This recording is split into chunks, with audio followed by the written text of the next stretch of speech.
For as long as she could remember, Megan had always dreamed of warmth, care, and attention. All this she lacked from early childhood. Megan's mom died of a heart attack when she was about 5 years old. The duration of the ward was forbidden to give birth at all due to health conditions. Doctors warned of the risks, but the woman still decided. The first years of her life, Megan was the most beloved child in the world. She vaguely remembered those times of warm hugs, mom's tender words, and kind smile. But of course, no matter how hard Megan tried, she couldn't remember the details. Mom's face was lost in a blur. And then Megan was left alone with her father, a somber and uncommunicative man. He faithfully fulfilled his parental duties, fed his daughter, bought her clothes, even checked her homework, but any heart-to-heart talk was out of the question. Her father asked only specific questions about her grades at school, her health, her plans for vacations. Sometimes he wondered if anyone was hurting his daughter. Megan couldn't remember if Dad had always been so uncommunicative or if he had been so changed by the death of the woman he loved. Megan had heard from neighbors that her father loved her mother very much. He had long sought the favor of the modest beauty, and then, when Elena married him, fulfilled every wish of his wife. It was hard for Megan to imagine her perpetually dissatisfied father as romantic, loving, attentive. As she grew older, the girl understood. The father blames his daughter for the death of his spouse, accidentally overhearing his conversation with a neighbor. The men were standing in the stairwell, and Megan was just returning from school. The anniversary of her mother's passing was approaching. I guess that's why the neighbors, longtime friends, were having this conversation. I told her to get an abortion, Dad said quietly. But she wouldn't have it. Let it be, she said. She had a premonition that everything would end well. Megan, hearing these words, froze under the stairs. She just couldn't get up right now, thus giving away her presence.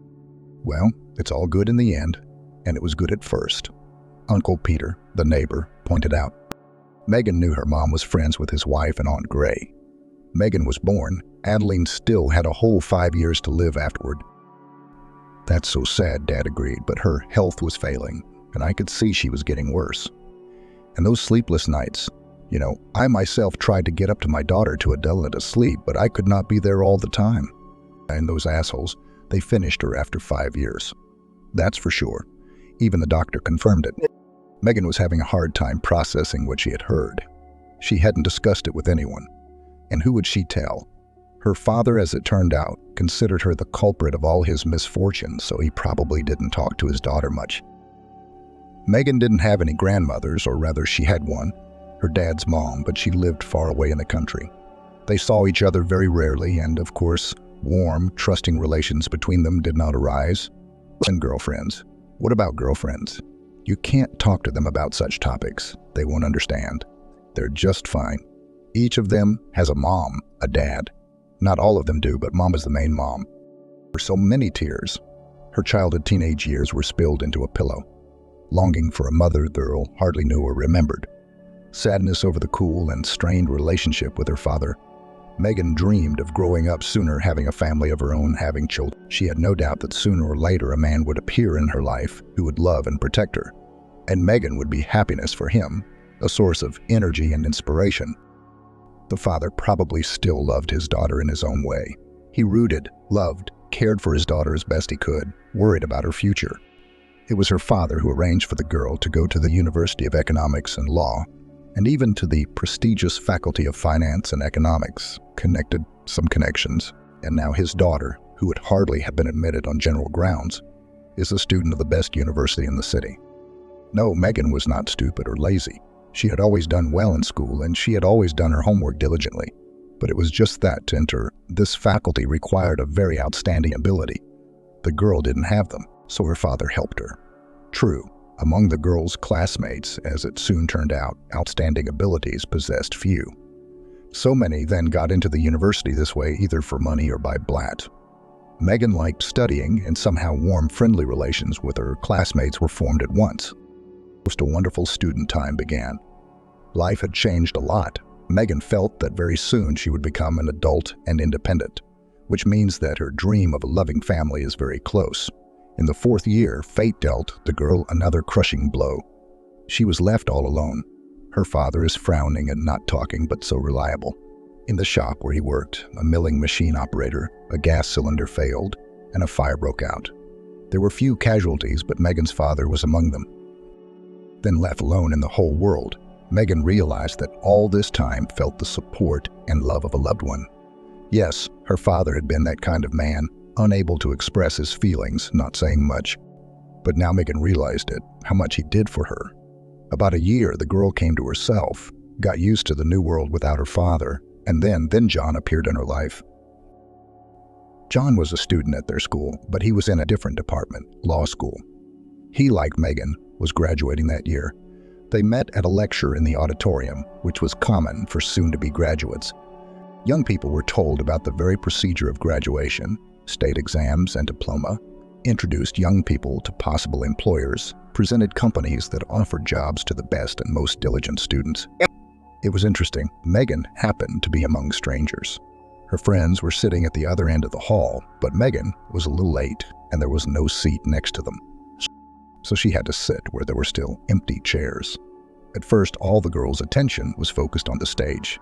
She caught every word of the speakers, even wrote something down. "My bird." An unexpected question took the girl by surprise. She turned around and looked at the speaker.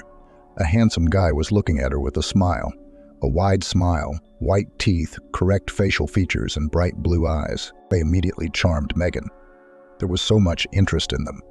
The girl suddenly felt that she cared about this man. "It's so depressing," he repeated, "and the weather outside is so beautiful.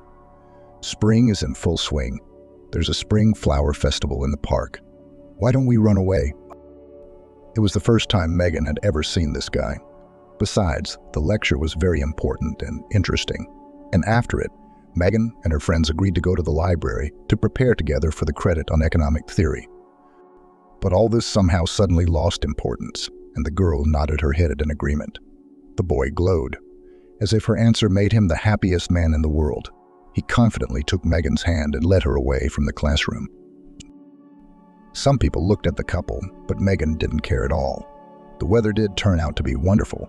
The sun was shining brightly from the clear sky, which was softly blue, and the freshness and purity of the greenery had just blossomed. The air was filled with the aromas of plants beginning to bloom. On the way, the young people got acquainted. It turned out that the guy's name was John. He admitted that as soon as he saw Megan, he couldn't take his eyes off her. "You're just incredibly beautiful," he said, looking at the girl. And she, strangely enough, did not feel a shadow of doubt, although always distinguished by modesty, and even stiff. I looked at you for a long time. I dared to talk to you because I was afraid you'd send me away. And when you agreed to go away with me, it was a weight off my shoulders." Megan was pleased to hear those words. She liked John more and more. What if a girl forbade herself to even dream of such a thing, so as not to be disappointed? What if he was the man she would later start a family with? Yes, these thoughts visited Megan at the first acquaintance. They started dating. John turned out to be a reliable, loving, sensitive man. Having learned the girl's story, it was as if he took her under his wing. He tried to help Megan with everything. The guy even helped her renovate her house. And more precisely, he did it himself, almost alone because the girl did not understand anything about it at all. A little more time passed. The young people graduated from university and both got a job. Megan became an accountant in a small firm for the installation of intercoms. John went as an assistant judge at the local courthouse. Megan knew by then that John was growing up without a father. His mother had given birth to him at a rather late age. As they say, for herself. She was a powerful woman who had spent her entire life in a senior position at the airport. Even now, at her advanced age, she didn't want to leave her position. John kept trying to introduce Megan to her, but for some reason, the girl was afraid of what if John's mother didn't like her. What then if this woman will be against the relationship of the only son with a girl of the lower strata of society? John laughed at these fears. Mom wasn't like that. Yes, she is used to command, but in everything that concerns me, she gives me freedom and autonomy. I've been on my own for 6 years. She's always worked hard, and I've been at home looking after the household. So don't worry, I'm not a mama's boy, and she's not a monster. Still, Megan persisted in making up excuses not to go visit John's mother. Worried, anxious, dreading the meeting. And then John proposed to Megan. It cannot be said that it was quite unexpected. Relationships of young people have long been strong. Both of them could not imagine life without each other. The girl had no doubt that John was the man she had dreamed of since childhood. He gave her everything that Megan lacked: love, attention, care, tenderness, or she could talk to him about anything. A soulmate. Sometimes Megan couldn't believe her luck. It might not have happened if she hadn't been in the chair next to John at the lecture that day. It was just such an accident of fate. John did everything beautifully, just like in the movies. He invited Megan to a restaurant to celebrate his small promotion. The girl had no idea of the true motives behind the date. Then suddenly musicians came up to them and played a beautiful melody. Megan, flapping her eyes in surprise, looked at the men in white tails. Then a waiter appeared with a gorgeous bouquet of roses. John took it from the hands of the young man and with a smile presented it to Megan, then deftly pulled out of his pocket a velvet box. "Be my wife." John smiled, looking into Megan's eyes. "You are the most beautiful girl in the world. I love you and I want to be with you always." The girl then even had tears flowing from her eyes, so much she was touched. This proposal, it was made so beautifully. John had carefully prepared for the meeting, so much thought. What was happening resembled a scene from a good, though not too original, melodrama. The young people began to prepare for the wedding. Both decided that they did not need a lavish celebration, just a party with friends from the university in a restaurant. And yet it was necessary to solve a lot of issues, to book a place in the registry office, to find a restaurant, to think over the menu. And, of course, now Megan had to meet John's mom. There was no point in delaying the meeting any longer. Megan remembered the day she'd first seen Martha. She'd been terribly nervous, but the woman who'd opened the door had seemed to be smiling at her genuinely. Tall, slender Martha looked very stylish in her elegant dress, with her hair slicked back smoothly. A real lady, and she behaved in a very friendly and polite manner. Megan realized at once that John's mother belonged to the so-called cold type of women. Careerist, used to work hard, compete, and achieve their goals. John is the same. He does not wait for heart-to-heart talks, warm embraces, no worldly advice. Martha's not going to be a second mom. And in the role of caring grandmother who spoils grandchildren with pies, it is also difficult to imagine her, but it's all nonsense. Martha caused Megan respect and even admiration. You bet, because she has achieved so much on her own and became a boss and a wonderful son raised. All this alone, without the help of her husband or relatives. After the wedding, began to live in Megan's apartment. Both worked. John received a good salary, enough even for some excesses, cafes and restaurants, beautiful clothes, concerts, and most importantly, to travel. For 2 years of marriage, Young managed to go to the sea 5 times. Not to luxury resorts with 5-star hotels, but still it was a wonderful vacation. Cheerful, carefree, full of sunshine and warmth, Megan and John together learned to lead a household. In principle, the young wife knew how to do everything. She had been living alone for a long time, but the head of the family had to learn new skills. Although John coped with it quickly and even as if playfully, Megan felt happier than ever. Next to her was a man who understood her half a word. John listened with interest to Megan's news, accumulated during the day, in all situations took her side, and he often hugged his young wife on and off. Megan realized that she had finally met the man she had long dreamed of and mentally thanked fate for this chance encounter. "I wish our Stephen would turn out to be so smart and responsible," what the young father dreamed, rocking his tiny son in his arms. Megan nodded her head. She had slightly different plans for this child. The young mother wanted Stephen to be happy and healthy, and the rest was not so important.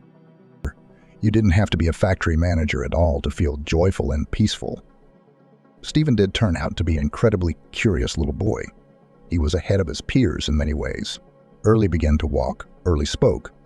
The baby constantly asked his parents questions, was interested in the world around him, trying to understand literally everything. The newly baptized parents did not want the soul in the firstborn. And when he was about 4 years old, John and Megan decided that it was time to give birth to Stephen's little sister. Megan hoped that she and John would have a daughter. She wanted to give this little girl everything she didn't have herself.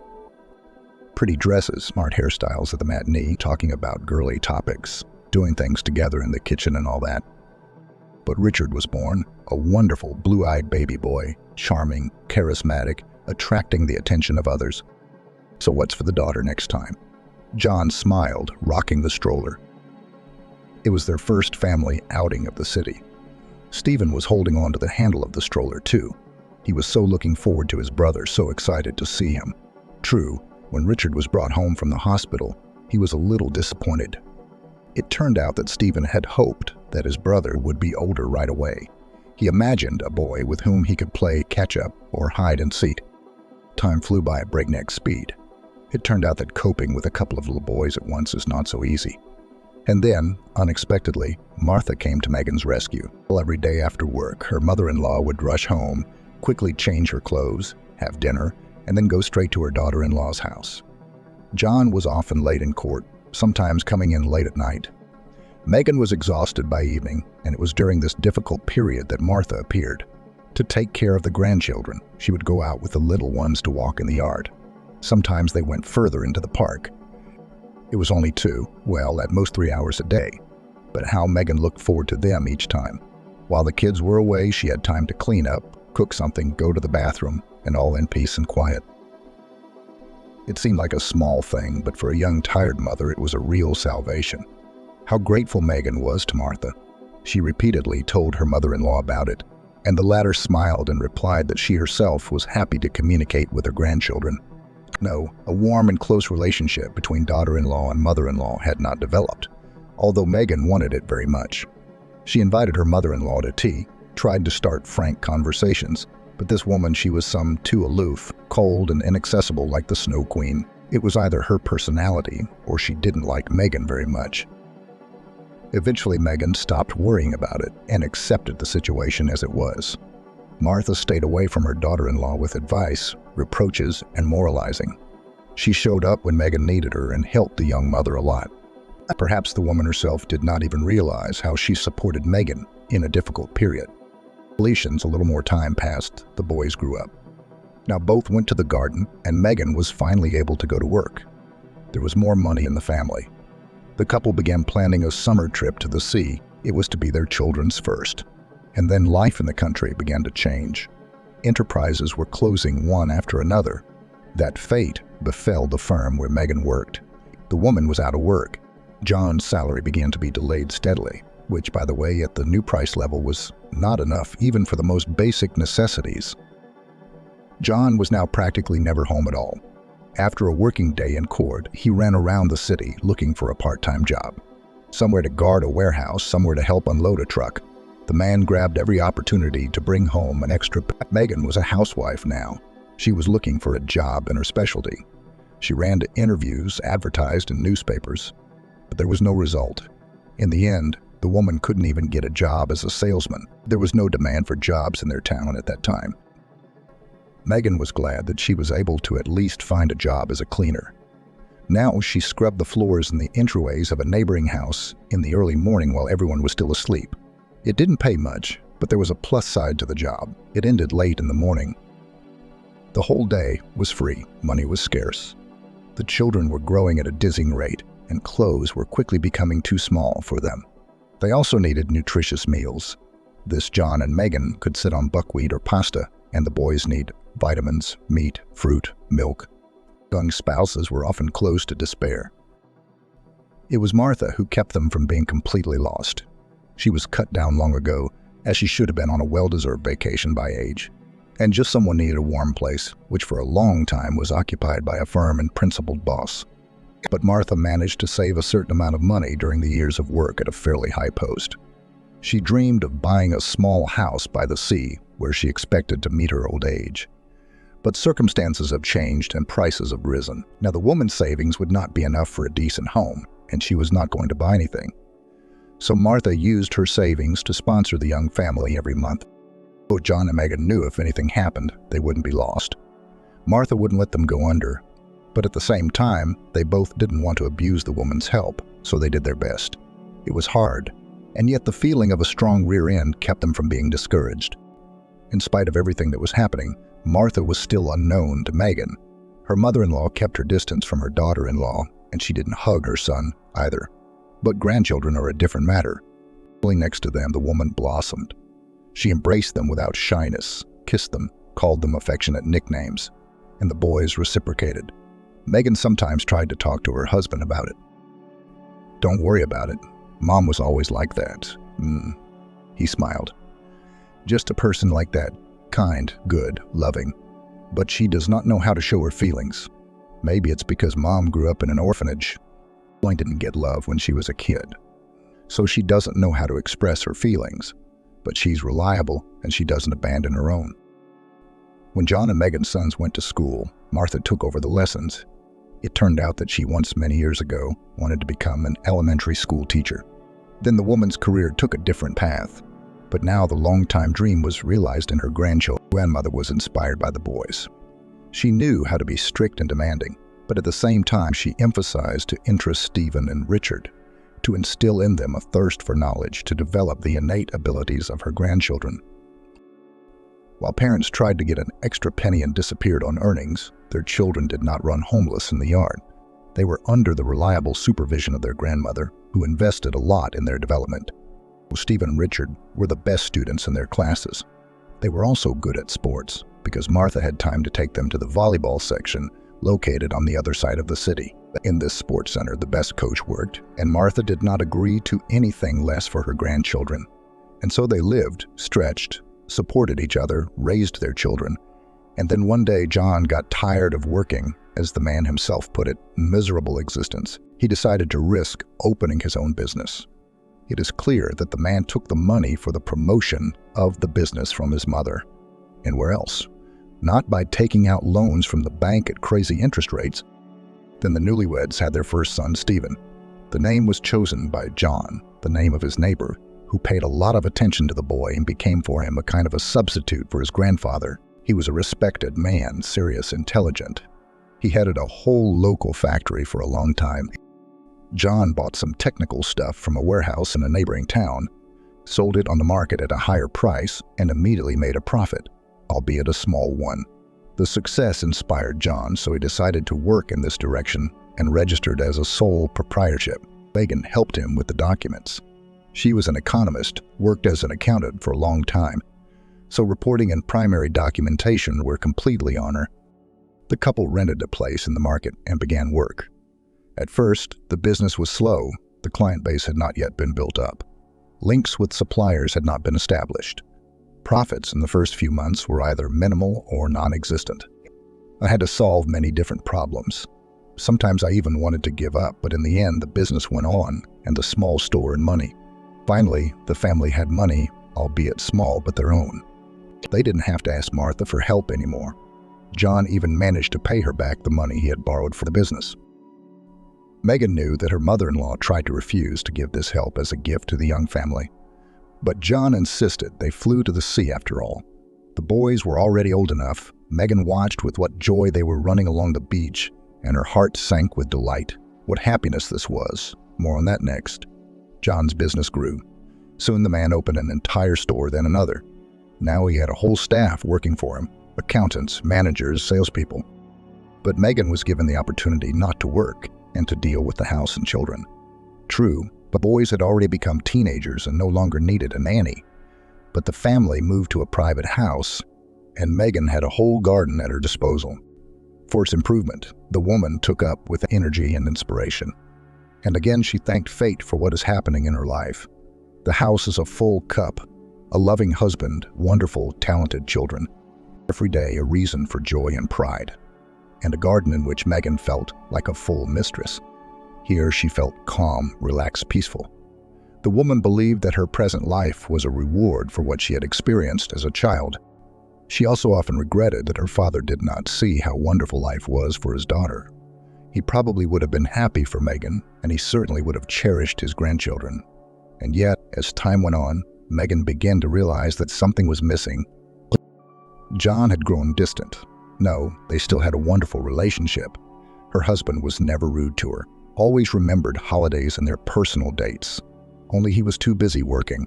He came home late at night, often flew on business trips, literally lived his life. Stephen and Richard are almost adults now. They have their own lives, their own friends, their own interests, and that's fine. He was just a little sad that their sons had grown up so quickly and Megan hadn't had time to fully enjoy their childhood years, too busy trying to survive. Martha remained alien and cold. Such a temperament. Megan probably didn't even know until now how or what to talk to her about. Their only topic of conversation was probably Richard and Stephen. Her mother-in-law had grown old, but she still looked like an iron lady.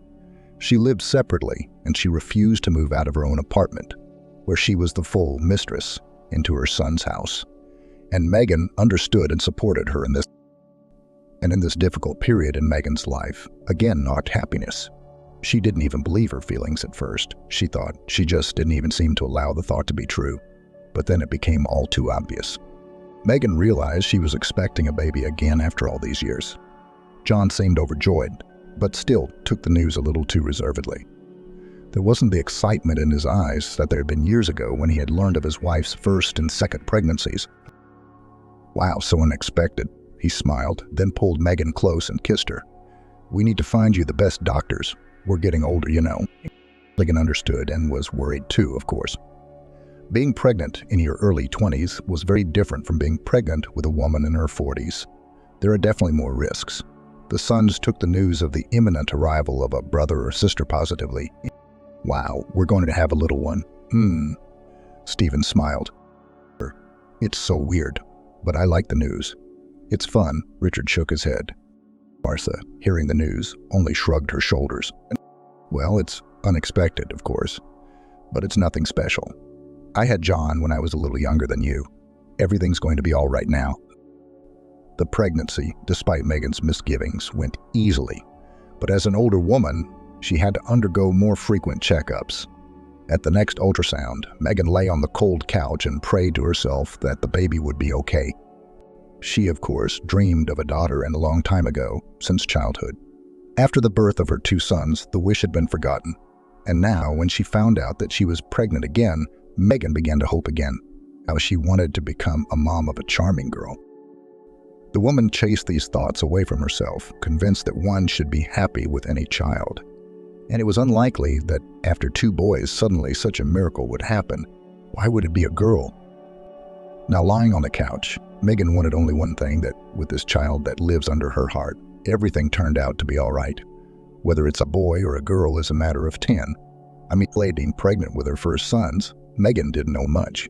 Now she had a wealth of information that made her heart clench anxiously and her eyes gaze into the face of the doctor, inserting a sensor across her abdomen to read her emotions. Storina kept thinking the doctor was frowning. How scared she was. Was it really that bad in there? Do you have a girl? Suddenly the man in the white coat said in a calm, mundane tone. A hot wave of joy flooded Megan's heart. She even felt a little dizzy. She hadn't expected to be told the gender so early. And then there was a girl. Was this really happening to her? Had her dream come true after all these years? Is she all right? Megan asked Megan the question she wanted to know. She's fine. No abnormalities. Vivian was born on her due date. Megan had thought of a name for her daughter a long time ago. Back in college, I think. The girl was born a healthy baby and soon became the family's favorite. Martha now came to Megan's house every day to babysit her granddaughter. Once again, her help came in handy. Megan adored her daughter because she had waited so long for her. She had stopped dreaming of such a gift, but sometimes she needed time to take a bath or go shopping alone. And then Martha came to the rescue again.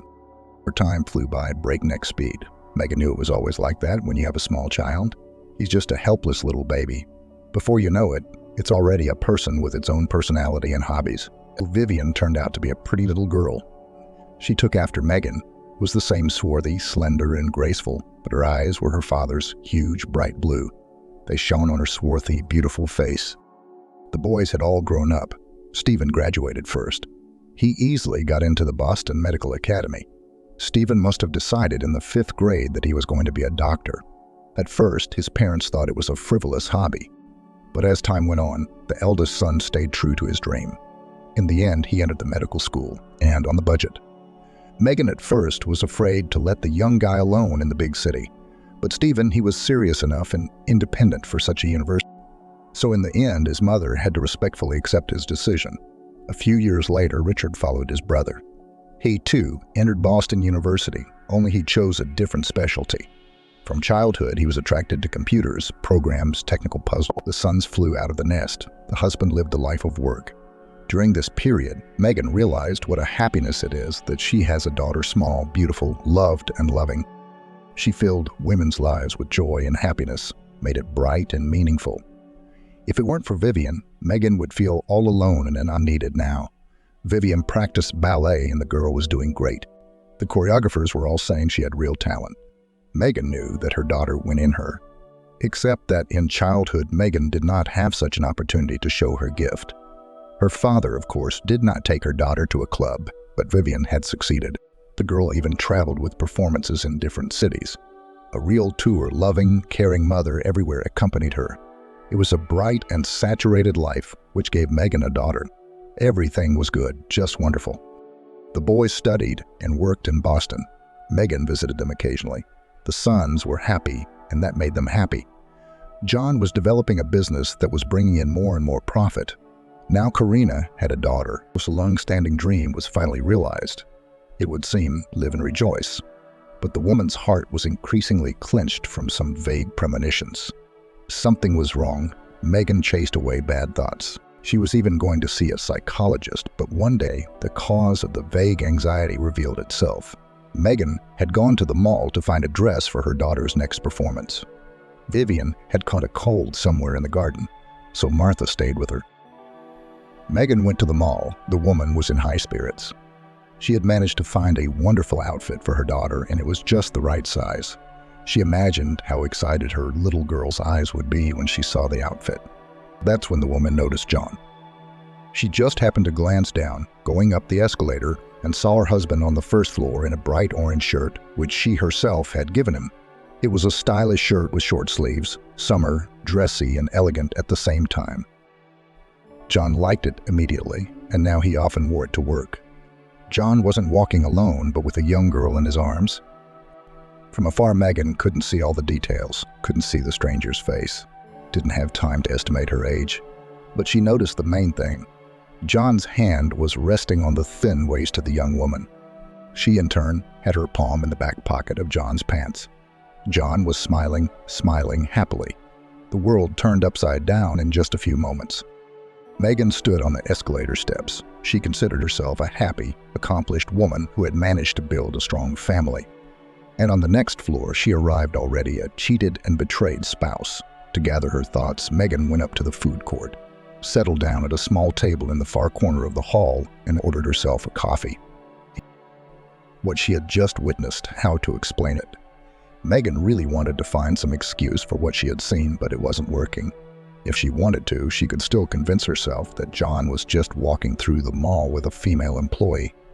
Maybe they wanted to look at the assortment of competitors or something else. John had his arm around the stranger's waist. Both of them were not embarrassed by the people, who at this time in the mall were plenty. They walked with their arms around each other and smiled as if they were well-off free students. And between them there was clearly a special relationship. It was immediately apparent. Is John cheating on her? It's hard to believe. Almost impossible. But why impossible? Megan began to reflect on her life and realized that she and John had long lived as close relatives, but not as loving spouses.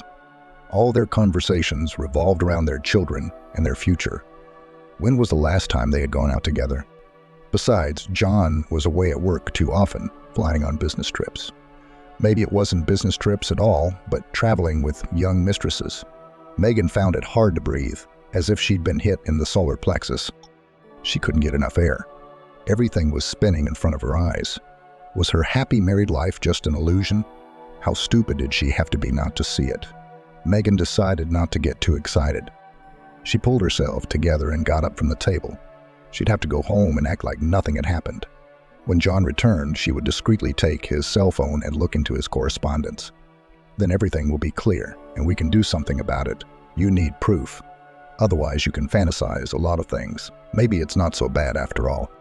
That night, Megan put her plan into action. She'd always trusted her husband. It had never occurred to her to go through his phone before, and John knew it because his cell phone didn't even have a password. The man had left a phone on the coffee table when he went to the bathroom. He generally assumed that his spouse was already asleep. Go Megan was awake.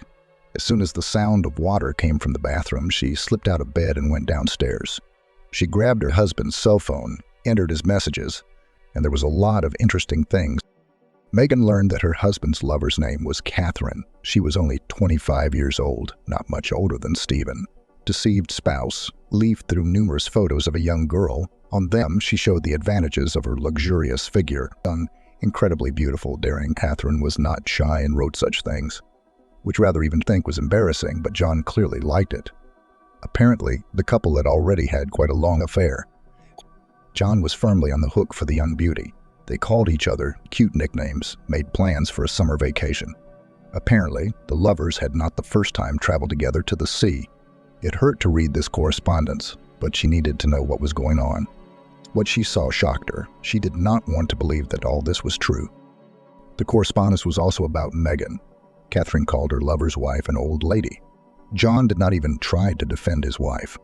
On the contrary, sent in response smiling smiley faces saying it's funny to him. How could this happen to them? They were once the closest and dearest people to each other, two halves of one whole. They had overcome so much together, and suddenly this happened. The sound of the water in the bathroom faded, and Megan hurriedly returned the phone to its place and rushed into the kitchen. Let John think she'd gotten a drink of water. For now, she didn't want to show her husband that she was aware of this ugly affair on the side. She didn't want to, or she just couldn't. She needed to digest the news, figure out how to proceed, realize after all what she really wants, and get used to the idea that John is not a reliable wall, behind which so cozy to hide from the hardships of life and the usual traitor. Outwardly, nothing has changed in the life of the family, but now Megan became more attentive. John's delays at work and his constant business trips were perceived quite differently. From time to time, while John was in the bathroom or out without his phone at the neighbors, Megan would look at his phone. Catherine texted John often. Some of the messages were quite explicit. They were usually accompanied by pictures of the girl. To give Catherine credit, she looked great. Judging by the state of her body, the girl spent long hours in the gym. From the correspondence, Megan realized that Catherine does not work and does not study. A typical kept woman.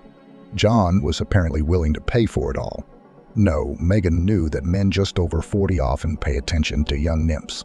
They probably feel younger, more energetic, stronger than their peers. And what is there to hide? 25-year-old friends are generally much more attractive than 40-year-olds, but the woman thought that her family would not be affected by this.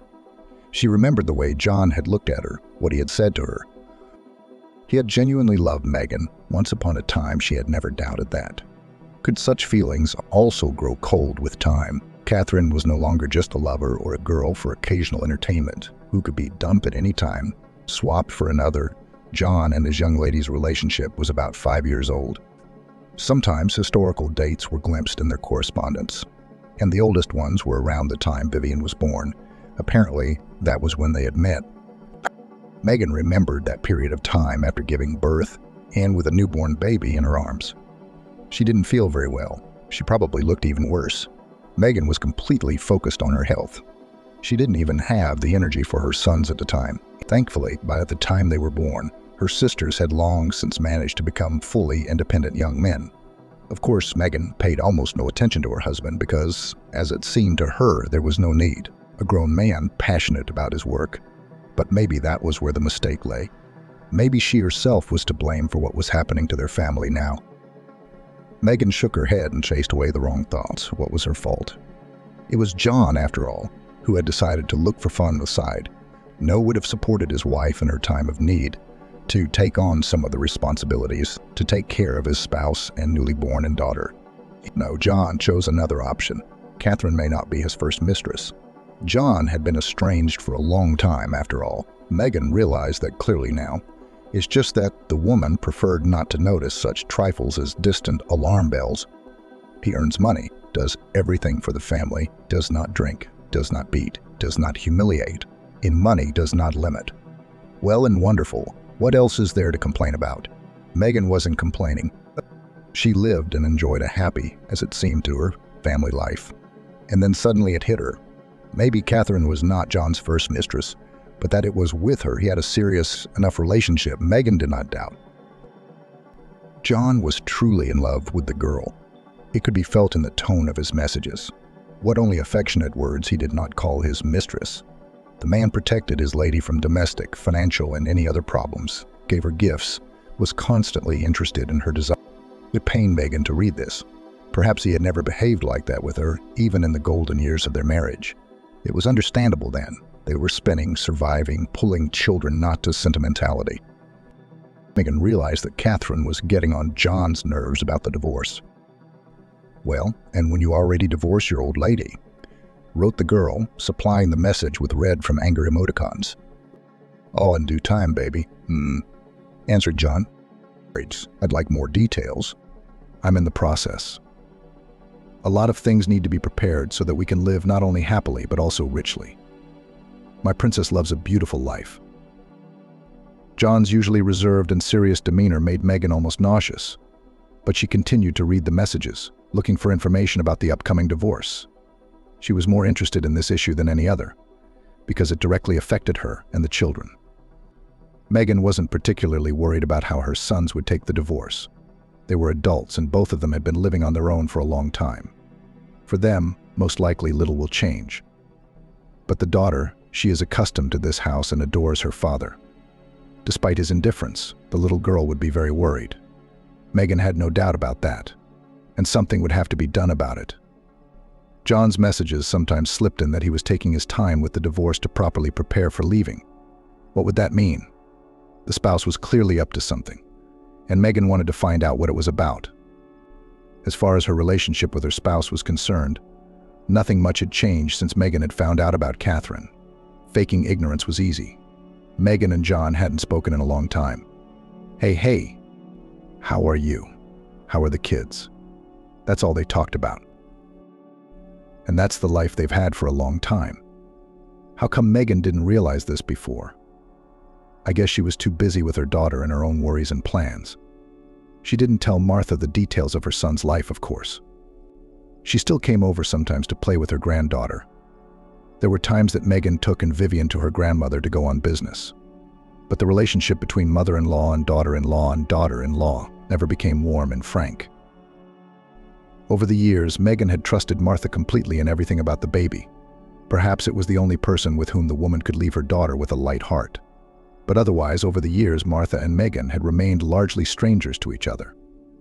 No, of course, Megan couldn't tell Martha about John, though she wanted to share it with someone. Why worry the older woman? Of course, she'd be upset to hear about her son's behavior. Will be worried it will negatively affect her health. Of course, the mother-in-law will still find out about the divorce, which of course she will. Even if John did not plan this procedure, Megan herself would have organized it, because cannot live with a traitor. That's how she perceived her husband now. If you're in love with someone else, say so. Why lie, why hide, why scheme? John never once scolded Catherine when she insulted Megan in her messages. And the old woman had called her both fat and stupid. John had at best ignored those unflattering remarks, at worst responded with laughing emoticons. It was hurtful. But Megan was much more interested in her husband's vague promises to divorce her as soon as everything was financially settled. The spouse was preparing something, some kind of scam, the results of which Megan was to be left with nothing. The man didn't write about it directly. It is understandable correspondence with his mistress had a completely different character, was light, humorous, in some places hot. But from some of the words and hints, Megan knew John was up to something. But how would she know what surprise to expect? Surely John and his mistress would discuss the details of the plan when they met. Megan, understandably, felt the whole situation hard. The pain of betrayal of a loved one, a vague future suspended state, all this frightened her, and there was no one to share it with. Had her mother been alive, how much easier would this trouble have been to bear? Megan slept badly, became nervous, pale and thin, irritable and withdrawn. Her physical condition even worsened, with headaches. One morning, as Megan was feeding her daughter breakfast, her mother-in-law called. "Are you home now?" Martha asked. "Yes," Megan answered. "John's at work, but my daughter and I are home." "Great, I'll be right there." Megan was overjoyed. "That's great. That means the mother-in-law can take care of her granddaughter. Meanwhile, she's going to go to the doctor. She's been having a lot of headaches. Have them prescribe some pills.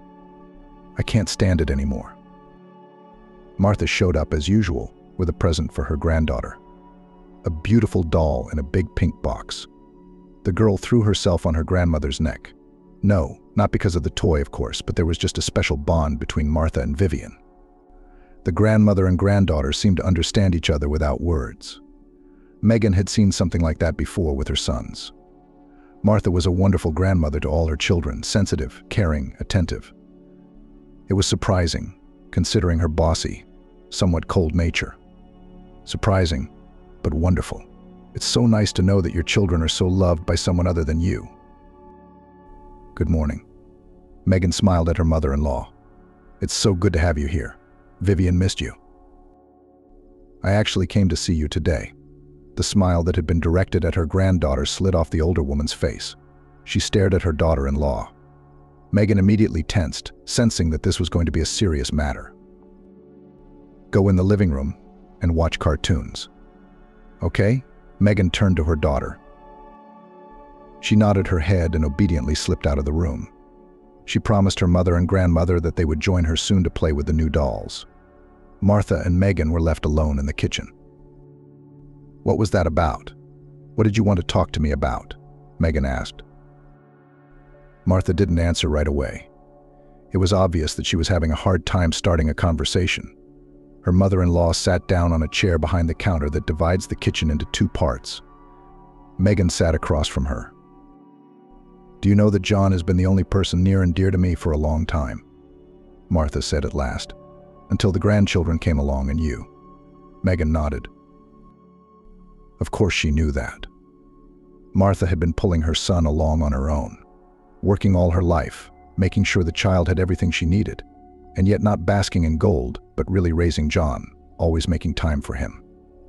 When her husband talked about his childhood, Megan sometimes wondered where Martha, working at such a responsible high position, took the strength to do so much with the child.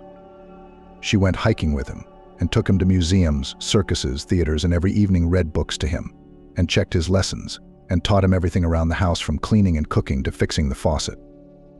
It's a tremendous amount of work. Megan realized this fully when she became a mother herself. I tried to raise John to be a good person. Not only smart and successful, but also reliable and decent, not like his father. For a long time I thought I had succeeded, but the genes seemed to have taken their toll. Martha looked so sad at this point that Megan wanted to hug her, but the gesture wouldn't have been natural for them, so the woman held back. I never told about John's father, not even to him. He asked, of course, especially when he was a teenager. I explained to him then that I really wanted a child. Age was pushing it, too. I didn't see any candidates for the role of father of the future baby around me. That's why I went to the resort that summer, to give myself a long-awaited gift. I lied to John then that I specifically made a resort romance there in order to give birth for myself. He wasn't the only one who thought so by the way I'd announced to everyone that my pregnancy was a conscious move, but it wasn't. Megan was silently catching every word. That frankness. Martha, it had never been so open. Martha was about 35 at the time, by today's standards a very young woman with everything ahead of her. Back then she was considered an old maid. All deadlines for becoming a mother and wife had been missed. The train had left. Martha was not particularly worried about it. She devoted herself fully to her work. She had a responsible position, and there was always a lot to do. The woman liked to realize that she was such an important, indispensable person at the airport. She was respected, listened to, and even feared. Sometimes she regretted that she had not had a child and probably would not have one. But Martha didn't worry about that. She herself had grown up in an orphanage. She had seen so many unhappy fates and was not 100% sure that she could be a good mother and make her baby happy. That summer she was sent on a trip to the sea from the airport. Martha could afford to buy the tickets herself, but the union honored her as Employee of the Year. It's nice to be recognized and appreciated. The sanatorium turned out to be just wonderful. Comfortable room, sea in 5 minutes walk, wonderful dining room in walking distance. And there, in this sanatorium, Martha met her future father, John. It was a so-called business trip. A young guy about 10 years younger than Martha. He came from some northern town to work. It was Alex's first time at sea, and at first he looked a little dazed. It was even cute when Martha first noticed him in the dining room. The young man caught her eye immediately. He was good, really good, hair the color of ripe wheat, bright blue eyes. Those eyes would eventually play a key role in Martha's fate. He had amazing eyes, and I guess they were the reason I fell in love with him like a girl. I don't think I'd ever experienced anything like that even in my youth. Bottomless, bright blue, attentive. John inherited them. Richard and Stephen too, by the way. Alex had no idea he had a son and grandchildren, and that they had his eyes. Martha was now looking everywhere with her eyes for the handsome boy. At first she didn't understand why she did it, but he was a young man, so he was sure he would soon have no shortage of admirers like himself, young, lovely creatures. And so it was. For several days Martha watched from afar as Alex returned to the sanatorium with one and another beauty. All of them were just like a selection, slim, tanned, smiling. Alex smiled a lot himself. He had a wonderful smile. From it the guy had charming dimples on his cheeks. One day the young handsome man himself approached Martha. Alex confessed to me that he had been watching me for a long time.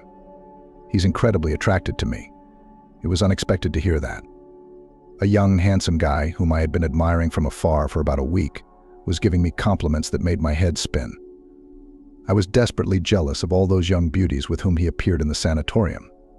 And he, it turns out, at the same time dreamed of me and did not dare to approach, did not dare, because he was afraid of rejection. According to him, I looked beautiful and inaccessible. Martha began a stormy resort romance. They walked a lot in the neighborhood, swam at night in the sea, laughed. Martha felt 10 to 15 years younger next to him. It seemed she had never laughed so much even in her youth. It's been a wonderful week. I fell in love. I just lost my head, which doesn't usually happen to me. It was so unlike me. Alex had me under a spell, and I didn't notice a lot of things, a lot of obvious things. Martha always paid for her companion in cafes, at the canteen, on excursions. He never gave her anything, she never expected it. Being around this guy was a gift in itself. Then one day Martha woke up in her room, expecting to see Alex next to her. They'd taken a long walk along the night promenade, gazing at the stars, talking about everything, and had fallen asleep with their arms around each other in the morning. Martha felt so happy and peaceful in the arms of her lover. But when she woke up, she didn't see Alex beside her. Martha stretched and rolled over onto her other side. She was still not alert for anything. This had happened before. Alex had probably just gone out for coffee and pastries to surprise her. How nice it was to have someone care for you like that. Martha dozed for another half an hour, enjoying the peace and quiet. But the longer she was alone, the more she realized something was wrong.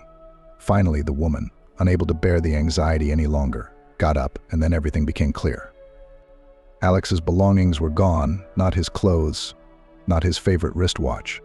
He'd even remembered to bring a little thing like perfume and a toothbrush. So Alex left while Martha was asleep. He left quietly, so as not to wake the woman and explain himself to her.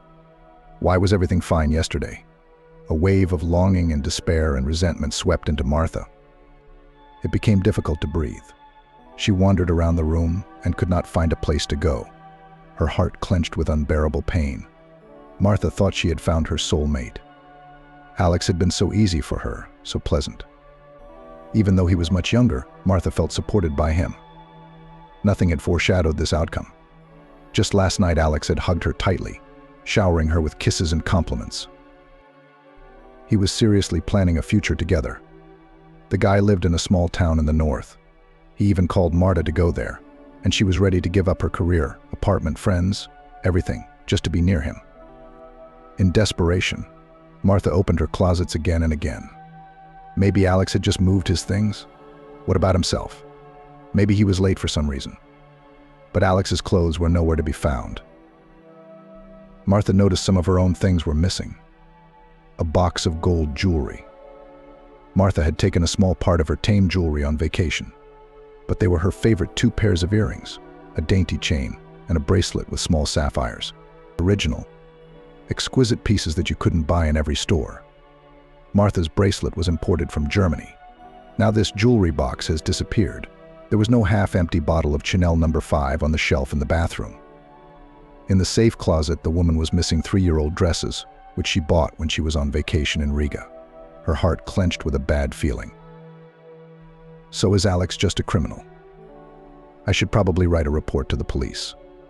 On the other hand, it was shameful to have to confess to strangers that she had lost her head in the arms of a young traitor and trusted him blindly. And a grown woman boss. Even Martha sat down on the sofa, hugged herself tightly, and began to sway. That's what she used to do when she was just a little girl. Martha had grown up in an orphanage. There you couldn't get comfort and sympathy from adults. So the girl got into the habit of hugging herself when she became an adult. Martha somehow outgrew this ritual, and in a moment of stress and despair, the habit returned. It was necessary to leave the stuffy room and take a walk along the shore. The fresh sea breeze would give strength and bring relief. Martha walked to the front door and noticed a note. Alex had left her some kind of message on the mirror. The heart glad for 3 fed a faint hope that everything would still be fine. Maybe the young man is just preparing some kind of surprise. And here she almost went crazy with worry. But the miracle didn't happen. Alex did run away, only for some reason it was important for him to explain his behavior to Marta. You've probably figured it out by now. Are you crying? You look at me, scolding yourself for being so gullible. I don't know why I'm writing all this. Usually I just leave. But you're really special. I can't do what I do to others. I really like you. You're strong and noble. You're also really beautiful. Probably any man would be happy with you, but not me. I realized a long time ago that my happiness is different from the idea of a prosperous life of most people. I like adventure, a change of location, meeting new people. I realized long ago that I can never be with one single woman. Family, children. Everyday life is not for me. That's the way I was born. My mother says I took after my father. I never knew him, by the way.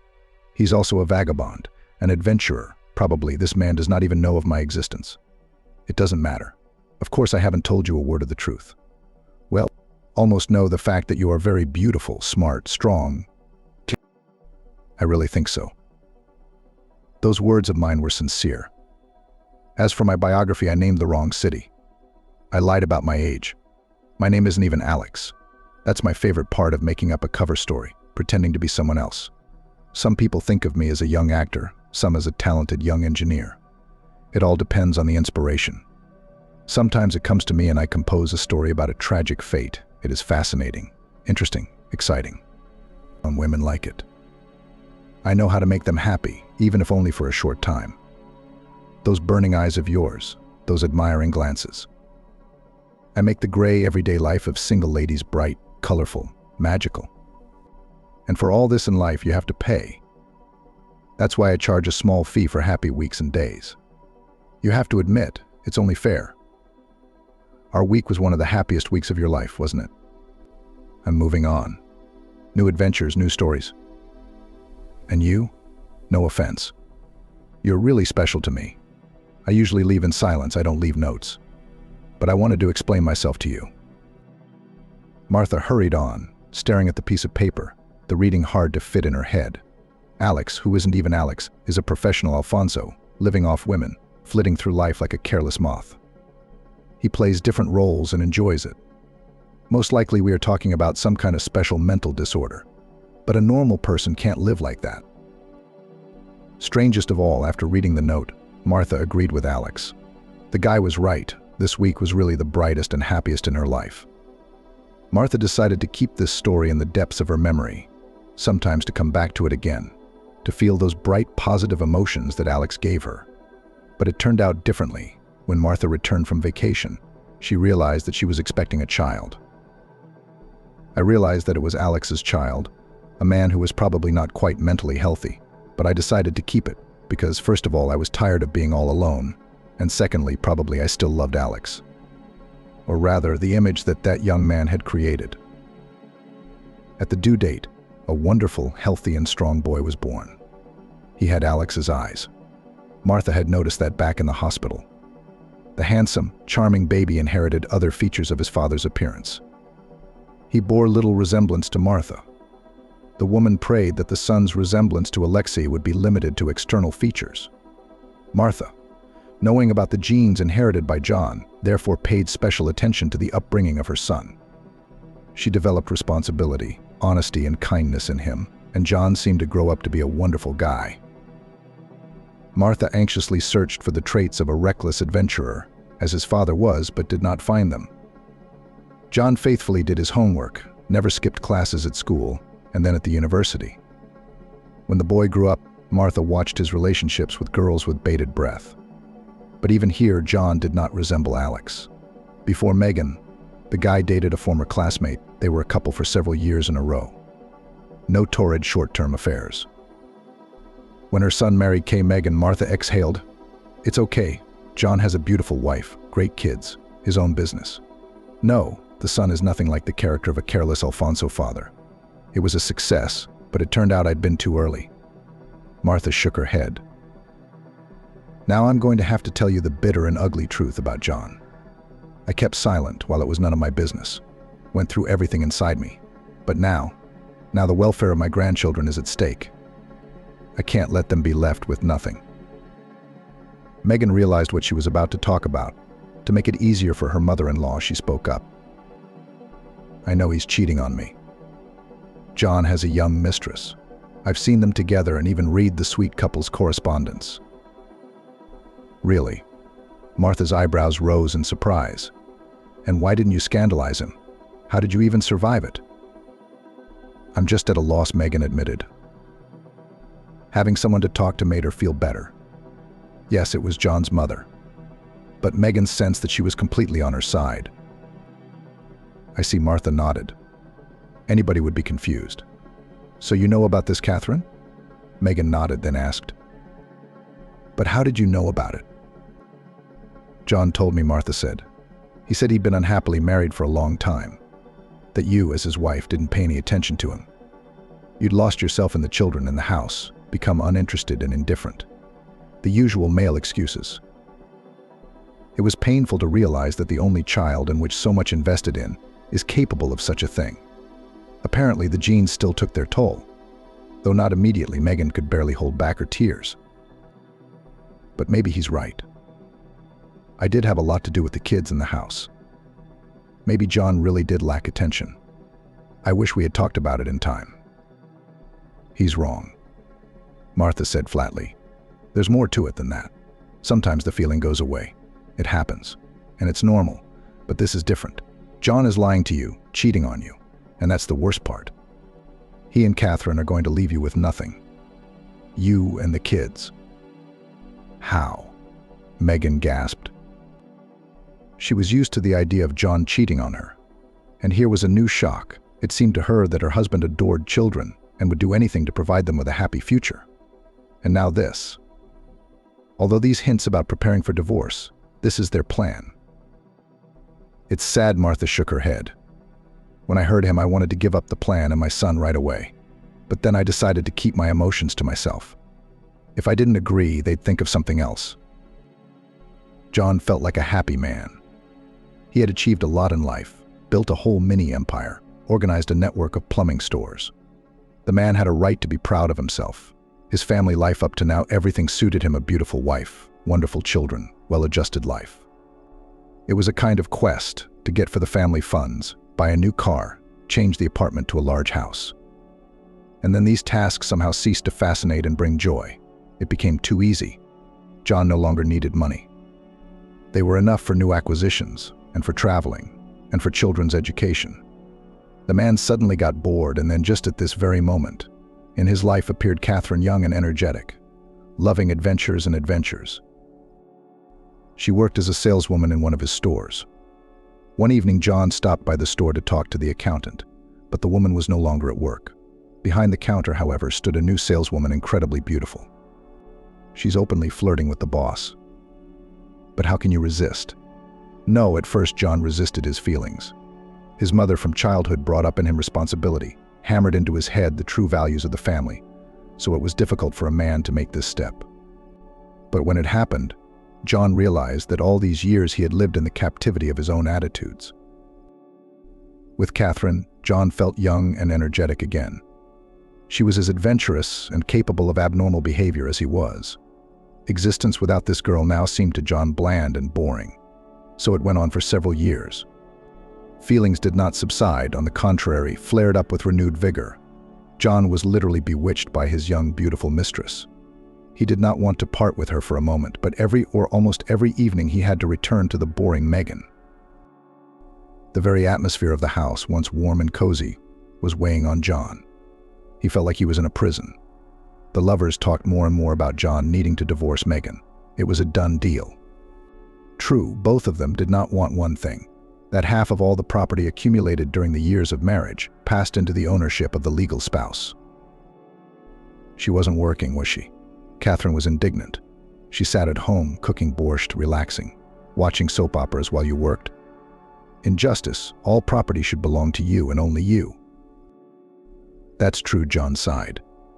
But the law is the law. Megan will be given half of the property acquired during the marriage. But isn't there a loophole in those laws? You're in a position to hire a good lawyer to figure something out. And one day there was a loophole. It was simple and complicated at the same time. It was suggested by a lawyer who was familiar with such issues. "I have already had such cases in practice," said a man in a stylish suit. "You need to sign over all the property to a person you trust. And your wife should trust him too. Maybe a close friend or relative. My clients explain this to spouses to preserve assets in case of business problems. Everyone has their own theory, and then you can initiate divorce proceedings. There is no property, there is nothing to divide, and the trusted person, after everything, just rewrites houses, apartments, cars on the already divorced spouse. That is, on you. That's it." John thought for a long time. After this conversation, he had only one candidate for the role of such a trustee: his mother. Megan would easily agree to sign over all the property to her. She trusts her mother-in-law, but how to go to her mother with such a request?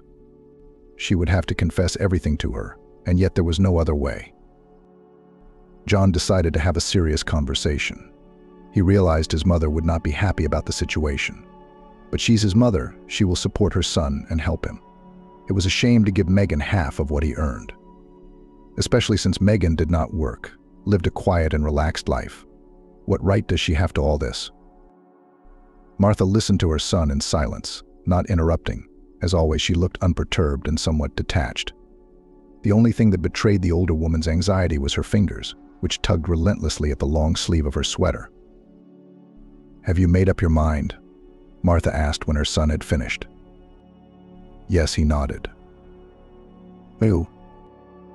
Don't you feel sorry for Megan?" "I've fallen out of love with her.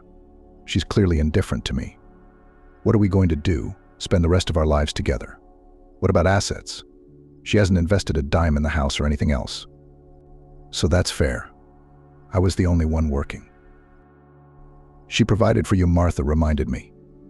"And she raised your children. Thanks to Karina, you could think of nothing else but the development of the business. She always took care of the rest. And remember Megan at first, she helped you a lot. Doing those reports at night, doing those estimates. That's when you got a staff of accountants." "You're exaggerating, Mom. You're exaggerating what she did." "All right, and the children?" It was obvious that Marta was struggling to keep it together. "What about the children? Am I going to pay child support for them? That's how I'll help them." "So you'll help me?" After a short silence, Martha nodded her head. John could see in her eyes that her mother didn't approve of what he was doing. Well, he hadn't expected anything else. The important thing was that she agreed. John signed over all the property to Martha.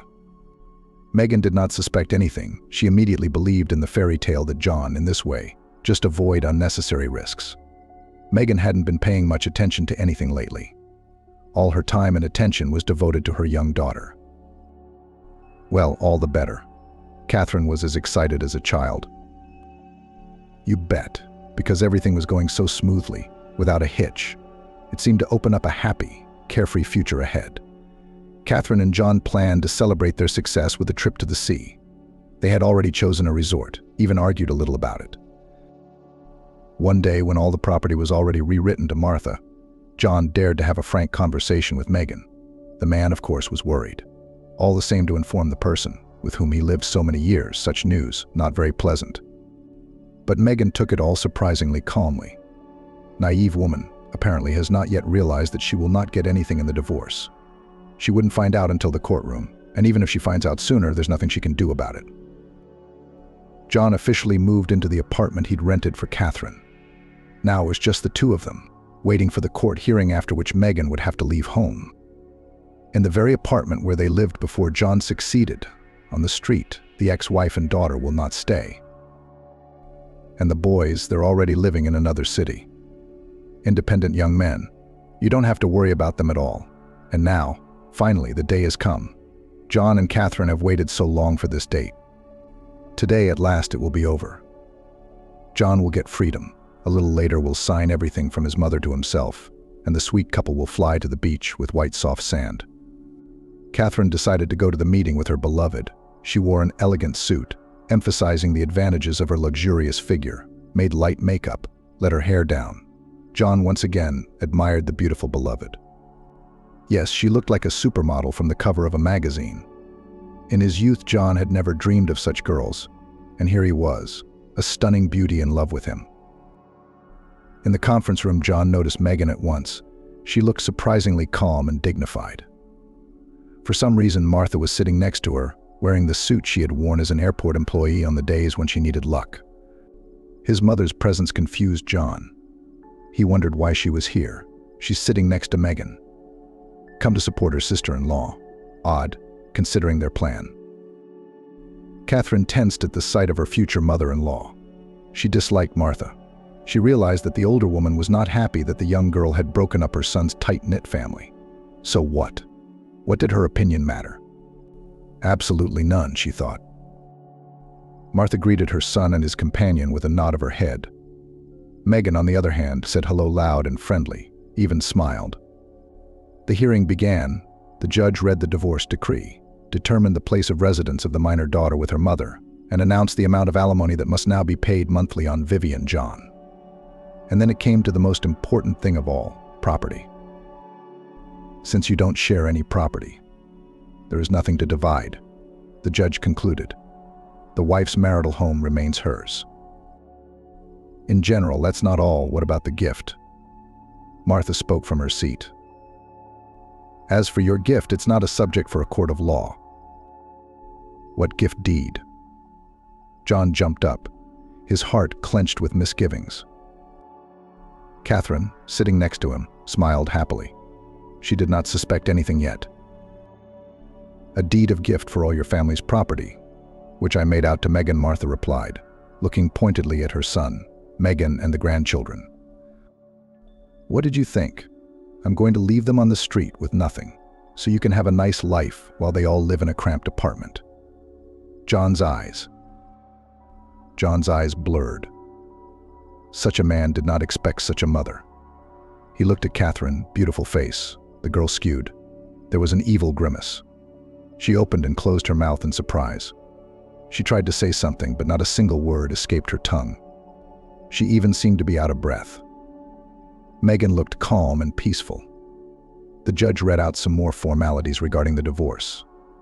Martha was whispering about something with her sister-in-law, and it was slowly dawning on John that it was over. Of course, Catherine would leave him now. She would not stay with him through the hard times. That's for sure. She would have to start all over again. All over again.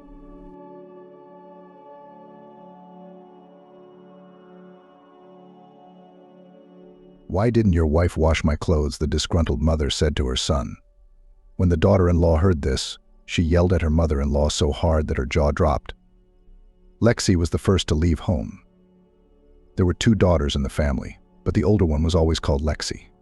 The younger one, Gloria, gloomily thought her parents were sucking up. Lexi was different in personality, inheriting nothing from her mother and father. Maybe she'd been taken in an orphanage or even switched midwives. Parents are creative people, not of this world. Both artists. The house is a creative mess. Gloria herself saw her father thoughtfully stirring soup on the stove with a brush handle. The family's money is lean and mean. Then they buy a painting, and then the parents and their friends go to a cafe. And the next morning they divide a couple of bags of Nescafe into 4 cups by the number of family members. In the evening they eat empty potatoes just boiled and eaten. Lexi, on the other hand, had an iron grip on her life and her routine. She knew exactly what she wanted. Pretty girl, natural blonde, looks like silent movie actresses. A lady like that doesn't seem to care about her career. If some earl found her, put her in a castle, she'd be in her place. But at the same time, Gloria thought Lexi had a chicken brain. In school, her sister's B's in all subjects were so rare that it was time to celebrate in a cafe. C's were given to her because D's would get her not only Lena, but also the teachers. And where to go after graduation with such performance? The parents had no time to take their heads in their hands, but Lexi put them in front of the fact. I'm going to Penavembury to live and work there. But who's waiting for you there? Mom blurted out. Lexi looked at her like she was clueless. Not staying here? What kind of life is there? And her parents had already thought of everything. They'd made a plan. Lexi would marry one of her many suitors. She'd be followed by the sons of wealthy parents. The daughter's life would be secure. You can graduate from Yellowberry. If it's a fee-paying department, they don't expect much ability from students. Her parents would grow old, and Lexi self-confident, never complex, able to put anyone in their place would be their support in their old age. She'll look out for their interests. But everything turned out exactly the opposite. Lexi arrived in Pennsylvania, got off the train and went to the Glory area, a huge shopping mall shining with lights. She was sitting on a bench in the middle of all this splendor and drinking coffee when a woman came up to her and asked, "Do you need a job?" Lexi was a saleswoman for a short time, and after 2 months she moved to a sports club as an administrator. She had an affair with someone. Her parents realized their daughter wasn't coming back. And not her, but they should help her at first. There was no money at the time.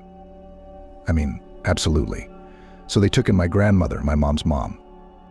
They sold her apartment and her summer house. They used the money to buy Lexi a place to live in Pennsylvania. Find something in the suburbs, so it would be cheaper and a separate apartment.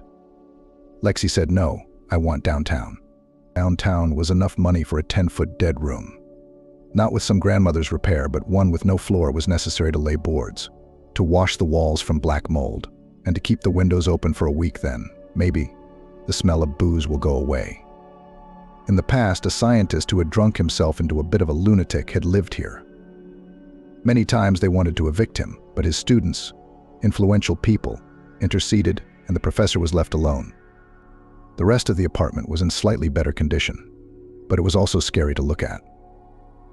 Lexi only had 2 neighbors, an intelligent old poetess and a young girl student, orphans. Parents died in a car accident. When they split the inheritance, they split the apartment. Sanka got a room in a communal apartment. Having got acquainted with the neighbors, Lexi's parents somewhat cheered up. Now the repair seemed to them not an impossible task for creative people, but an act of charity, an opportunity to do a good deed. Bringing the apartment to the bare minimum would not only benefit their daughter, but also an old lady and a student who had no one to take care of them. The helplessness of both was striking. The old woman seemed to be on the grambar of marasmus, and the student was a kindred spirit, a jewelry artist in the future. Late at night she burned light in her room, made simple jewelry to have some income to the scholarship. After her parents provided her with a room, they thought they owed her nothing more. Lexi's parents sold the paintings the most precious to their hearts. Before, they wanted to keep them for themselves and then pass them on to their children. There was only one painting left at home, a portrait of her mom, painted by her father. Mom was very young in it, younger than Lexi is now. Other artists didn't like the work. They said it was too primitive, too head-on. A girl in a blue knit dress standing near a birch tree. Her blonde hair is loose. She looks down. She's thinking. "What can you say ... such ... Amanda," Daddy's friend said condescendingly, and added, "You can draw swans on the pond and kittens in a box. People will buy them in village houses. Just don't ask too much." From then on, Gloria thought that there were no trees prettier than birches, no outfits better than blue dresses, and no girls prettier than her mother. Leaving Gloria in her grandmother's care, her parents spent the entire vacation in Pennsylvania. The money was enough only for materials. To hire professionals is no longer on what. So the parents rolled up their sleeves and did everything themselves: whitewashing, painting, tiling. When the apartment was poor but clean, her parents moved Lexi here. But she stayed only a few months. All this time she was moving toward the goal she saw so clearly in herself and her family did not see. Lexi got married and moved in with her husband, albeit in the suburbs, but in a mansion. The luxurious house made it easy to put up with the distance, especially since Lexi had her own car. What about the room? Lexi's parents asked her when they arrived at the wedding, "Will you sell it?" Young people today will do that. They're willing to downgrade their homes to go to Zagrembertsu and flood the internet with photos. "No," Lexi said, "no selling. It's our families to keep, no matter how life turns out." Parents are dreaming. Now they'd take a youthful dip once a year, come to Pennsylvania to paint, architecture, northern nature, and also can, holding hands, wander the streets, go to theaters, sit in outdoor cafes.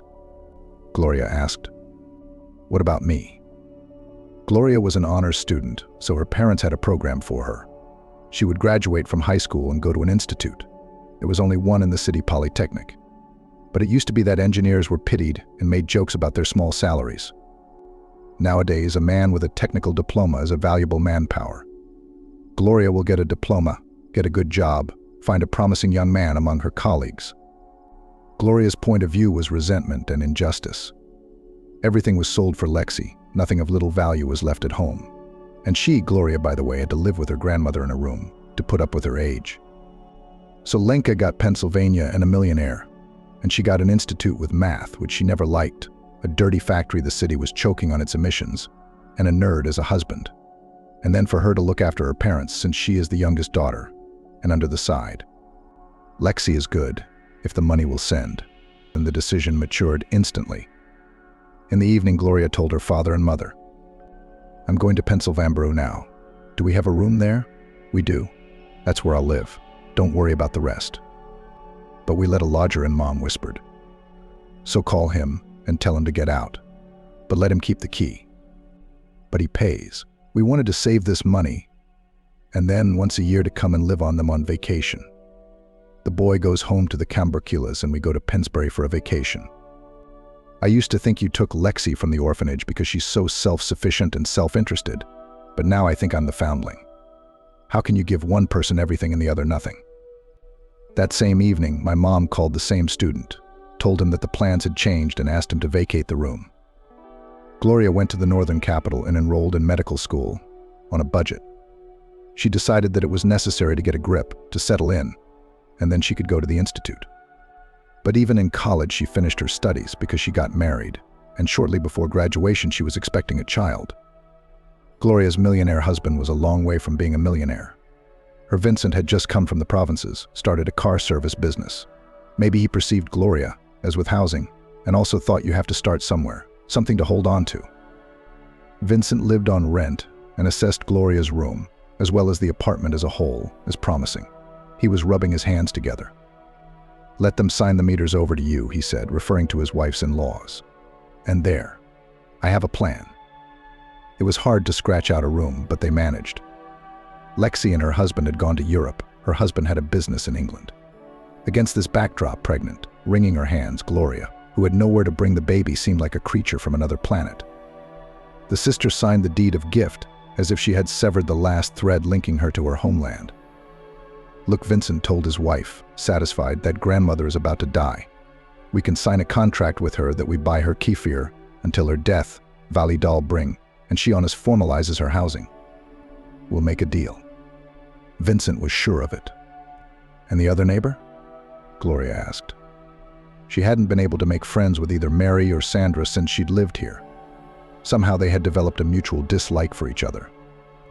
Gloria wasn't used to communal living, and she wasn't going to get used to it. She lives in a room, and that's her territory. Everything else is none of her business. The janitors cleaned the street, the janitors cleaned the entryway, and probably someone else cleaned here too. Somebody was Sandra. You can hang a duty roster on the bathroom door all you want. But Mary was walking around with a stick. Sandra felt sorry for the old woman, and when she tried to clean, she took the bucket and mop away from her. And she drew Mary. She had a noble face, fine features, a crown of snow-white hair. She had noble blood. It'd be too expensive to fight with Gloria. Sandra didn't know how to scandalize it all. You could, of course, tell the neighbor. But Sandra knew from experience that Gloria would say something like, You clean it up, you clean it up," and slammed the door in her face. And if you think about all this, if you feel like a servant when you mop the floors of the whole apartment, then after a long time your cheeks will burn and your hands will tremble, and you won't be able to paint, let alone do painstaking jewelry work. Sandra was distracted. She scrubbed the floors and hummed, so as not to nurture anger in her soul. Besides, Sandra had a vulnerable spot, and it was called a pig.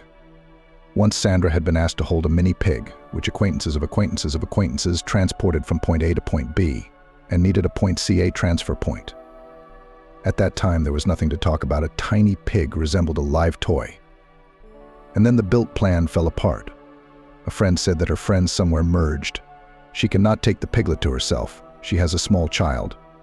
And let Sandra, you have an angelic character in your neighbor. An old lady, too, to hold the piglet at her place, until he will not find another family. No family was found. The pig grew up. At that time, only Sandra and Mary lived in the apartment.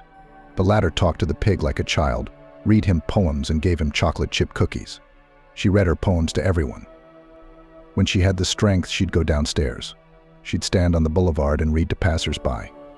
The poems were good, but people got lost.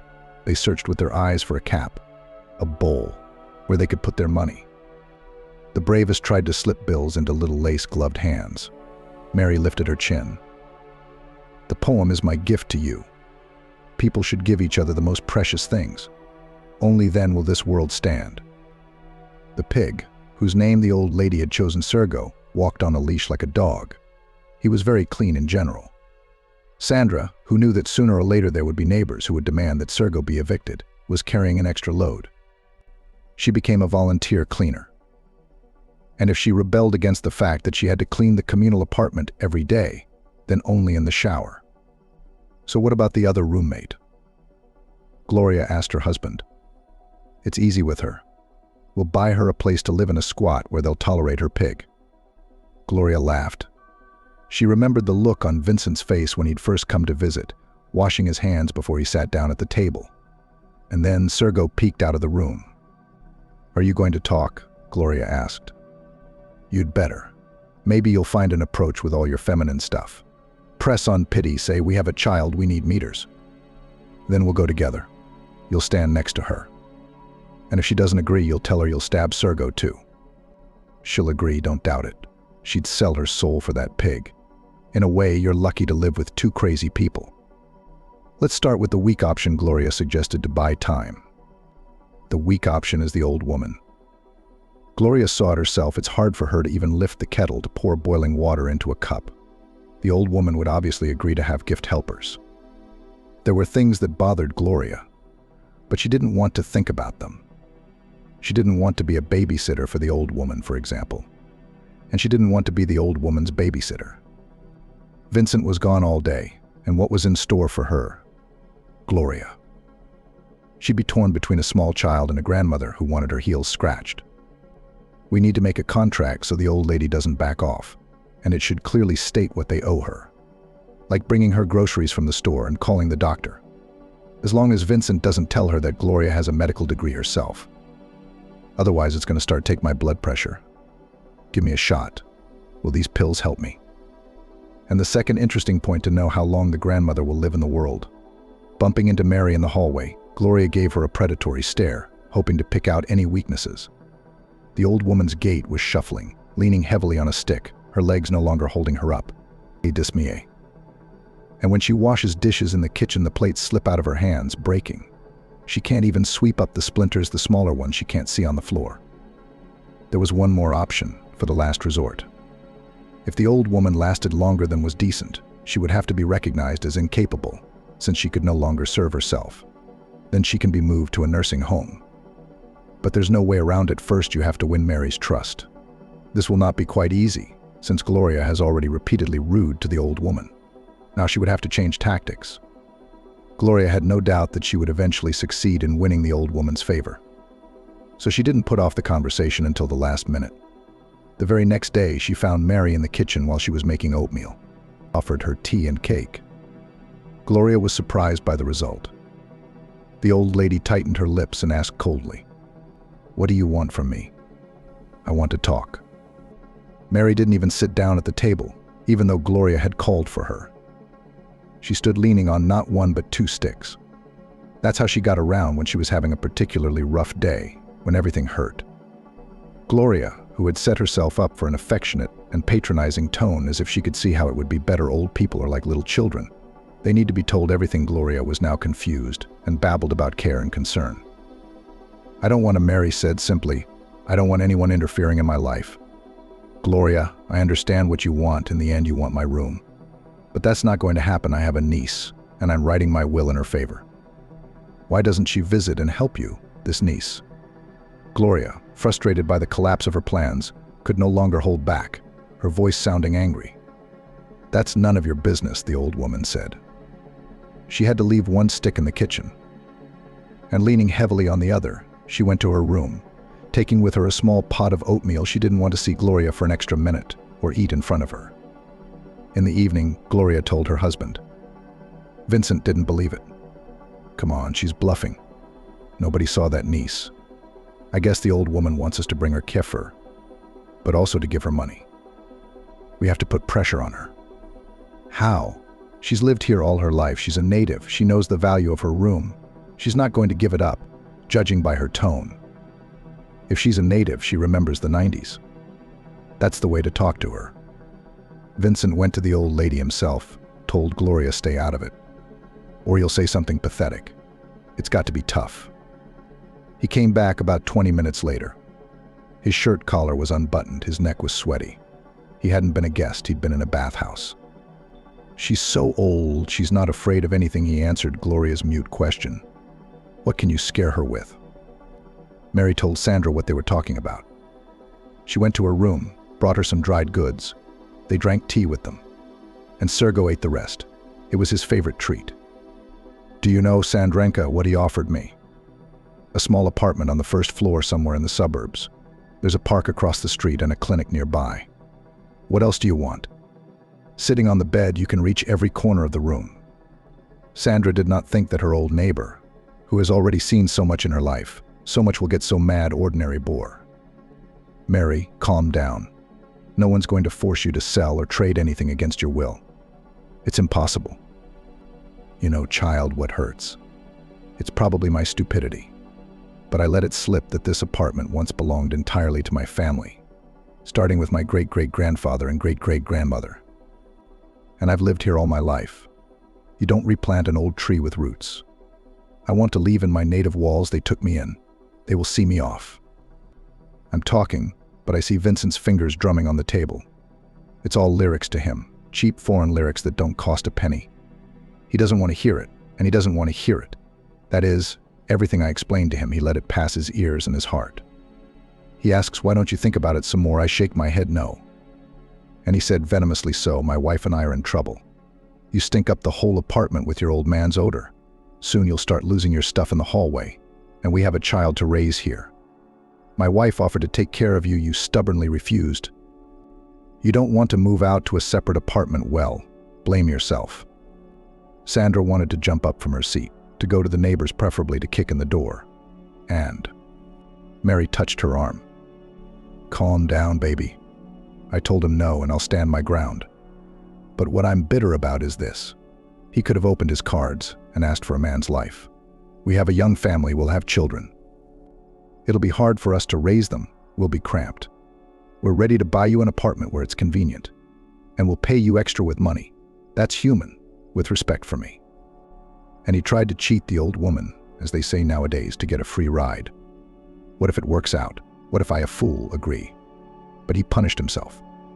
If I had a good relationship with him and Gloria, like you and me, I could have bequeathed the apartment to their child. After all, I don't have any niece. Sergo rubbed his heel against Mary's leg, begging for something tasty. She held out a sandwich to him in the palm of her hand. "Take it, dear. You're much better mannered than some people." "It's my turn now," said Sandra, or rather, it's Sergo's and mine. "We're going to survive. You're right, our neighbors just want the whole apartment. If they haven't even mentioned the extra payment to you, it means that Vincent is counting every ruble. Sergo's the only person I've got close to me. We can try to find him a good home, but Gloria and Valia won't stop there. Even if I live here alone, they'll still suggest I move somewhere dark, You know, dear, maybe it's a good thing for you," Mary said suddenly. Sandra was so surprised that it was reflected on her face. Even her mouth opened slightly. "Why is that?" You see, Mary was silent for a few seconds. "Not too good to do in this house. Talking to you is an outlet for me. I find my second self in you. But I'd be very happy if you'd move somewhere else." "No, I don't want to. This street itself fascinates me. These old houses, each with its own destiny. From here it's 2 steps to the parks, to the theaters. If there's such an expression as the whole world in my pocket, then I can say I have the whole culture in my pocket here." "Well, let's hope that this cup will pass over this apartment," Mary said vaguely, and did not want to explain further. She just scratched Sergo behind his ear and offered him another dryer. From that evening, Sandra was preparing herself for an unpleasant conversation with Valia or Gloria. The neighbors were quiet for a while, although it was clear that it was the calm before the storm. Gloria barely said hello, acting as if she were the only owner of the apartment, and the rest were just random visitors who for some reason could not be kicked out, no matter how disturbing they were. That evening, Sandra suddenly found out that there was food at home only for Sergo. She had been working all day making a brooch of pink lily of the valley. It seemed as if you could hold it to your nose and smell spring. But her back ached, her neck ached, the fridge was a mess, and it was raining outside. Sandra decided to order takeout. When she felt that the jewelry turned out the way she wanted, the body began to spend energy with triple force, attacked the creative fever. Alguna vez su madre lavaba un vestido que le gustaba en la tienda, no por su precio, sino simplemente porque su madre pensó que era hermoso. Cuando sus padres sumaron sus sueldos, apenas había suficiente para la vida y para sus 2 hijos, Sandra y su hermano pequeño Augusta. Ahora Sandra ganaba lo suficiente, pero que podía comprarles a su padre y a su madre solo un hermoso monumento. Hacía tiempo que la ambulancia se había marcado. Sandra estaba tumbada en la cama, tapada con una manta con la cabeza. Desde niña le parecía que era más seguro así. De esta manera nada malo podía pasar. El monumento lo eligió y lo colocó su tía, la hermana de su madre. Ella también le llevó a August. Fue un intercambio complicado. La tía de los padres, de 3 habitaciones, y la de Sandra, de una, se intercambiaron por un piso de 2 habitaciones para la tía, que se quedó con la custodia de August, y una habitación para Sandra. La chica estuvo de acuerdo de inmediato, después de haber aprendido que iba a vivir entre las antigüedades legendarias. Y ahora mirar por la ventana en las paredes amarillas tristes con el sudor y un patio donde crece una sola brizna de herba. Tolerar el barrio de Gloria con Valia y limpiar todo el apartamento. Incluso cuando sus vecinos no le decían ni una sola palabra, Sandra podía sentir las vibraciones venenosas que provenían de ellos. Es duro estar cerca de gente que quiere que te es más que nada en el mundo. Había 2 opciones. La primera era retirarse. No se quedaría sin un lugar donde vivir, ni siquiera gente como sus vecinos pensarían en eso. Por su habitación, Sandra podría conseguir un apartamento independiente en algún lugar de las afueras para cerrarla por detrás de sí, y sin cocinas ni baños compartidos. Pero no será por muchos años luego agudizar la humiliación que tan fácilmente se rindió bajo la presión de la gente grosera. Les proporciono condiciones. La segunda opción es luchar. Ponga Sergo en buenas manos, a fin de no dar a los vecinos triunfos. El cerdo es un pura sangre, tiene documentos internacionales. Él puede ir al extranjero, a diferencia de Sandra. Ella no tiene pasaporte. ¿Qué pasará después?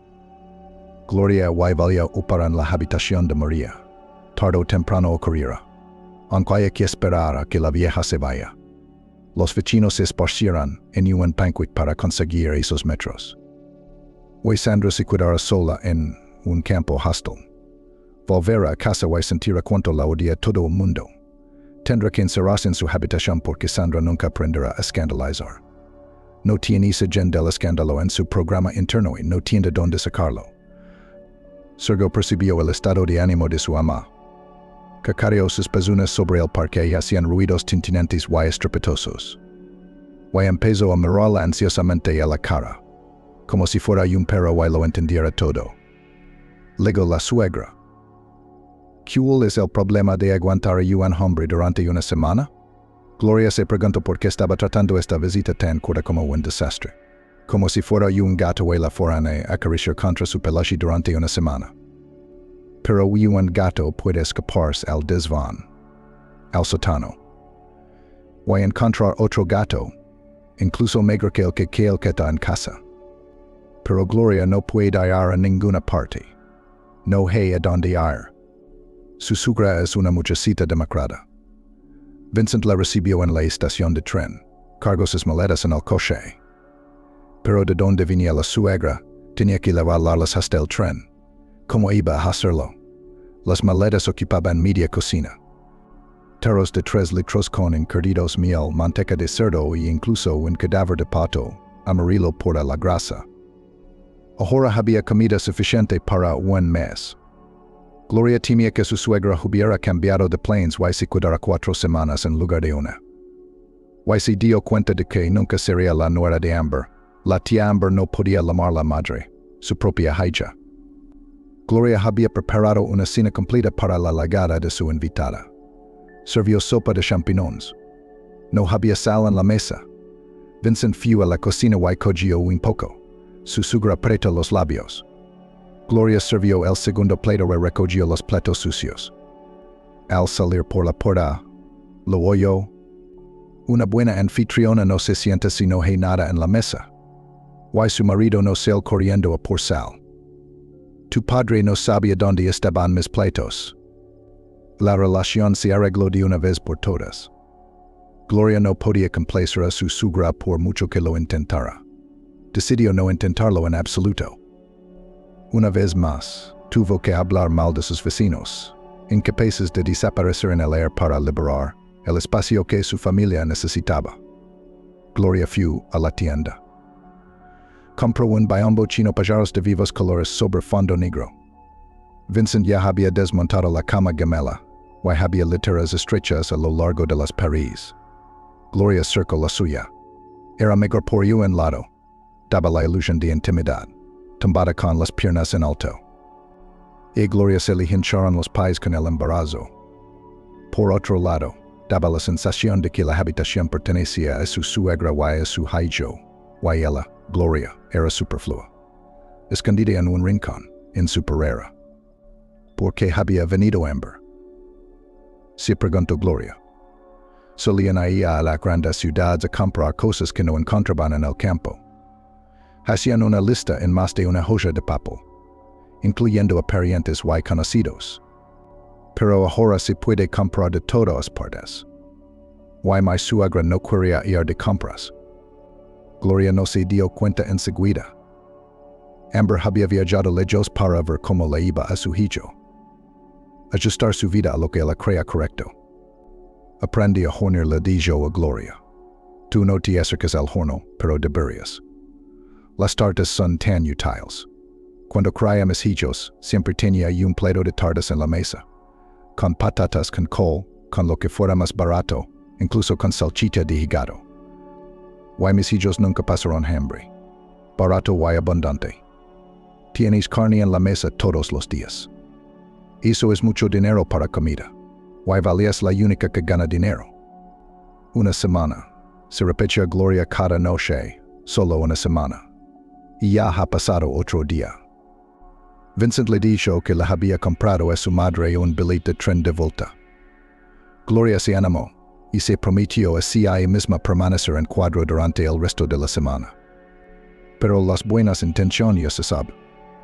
Gloria trató de minimizar las conversaciones con su suegra, pero esta, como si no se diera cuenta de la antipatía de su nuera, preguntó con todo lujo de detalles. ¿Y quién lava aquí las latrinas? Una por una, contestó Gloria monosylábicamente. A ti no te toca. Es esa chica de la fregona. Es joven, no le cuesta mucho. Y no está embarazada, por cierto. Porque le pagas dinero si lo tiene todo ella sola, fregando como una loca. No, le voy a dar una patada en el culo para que se largue. Le daré otra patada para que se cale, quiso decir Gloria, pero guardó silencio como un partisano, sometido e interrogatorio. Su paciencia se había agotado de repente. La única lavadora automática del piso pertenecía a Gloria. Se había apresurado a comprarla y había ocupado el mejor lugar, el cuarto de baño. Ya no cabía ninguna otra lavadora. A Gloria no le interesaba si Sandra y Mary lavaban la ropa en lavaboso o en la lavandería. Y desde luego, a ninguna de sus vecinas se le habría ocurrido pedir permiso para lavar su ropa en la máquina de otra persona. Así que la pila de ropa que apareció sobre la lavadora no era dudosa de su pertenencia. Además, Gloria había visto East Jersey amarillo en su sugra. Y los pantalones también eran claramente de ella.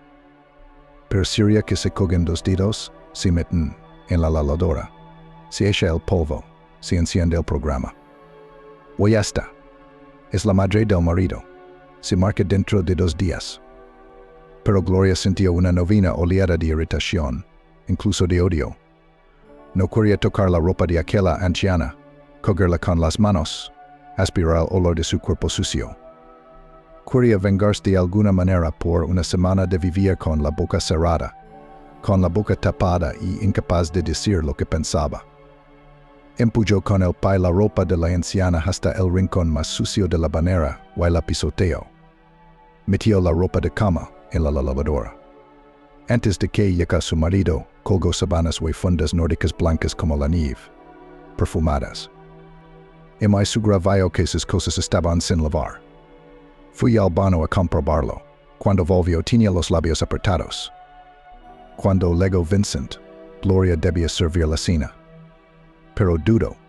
Quería salir tranquilamente de la cocina, ir a la puerta y a lo que decía su abuela. Gloria no dudaba de que se escucharía. Pero había subestimado la indignación de Amber. Ni siquiera quería esconderse. Cuando Gloria puso un plato de chuletas y puré de patatas delante cada uno, su suegra preguntó, con la barbilla levantada, dirigiendo solo a su hijo, como si su nora ni siquiera estuviera aquí. ¿Por qué tu mujer no ha lavado mi ropa? Vincent tenía hambre. No tenía ganas de discutir. Debí de estar cansada, dijo diplomáticamente, blandiendo el tenedor. Si pasa el día tumbada en la cama, su suegra quiso resumir las observaciones de la semana. Y escupa el teco. Y le cuesta poner la colada. ¿Por qué?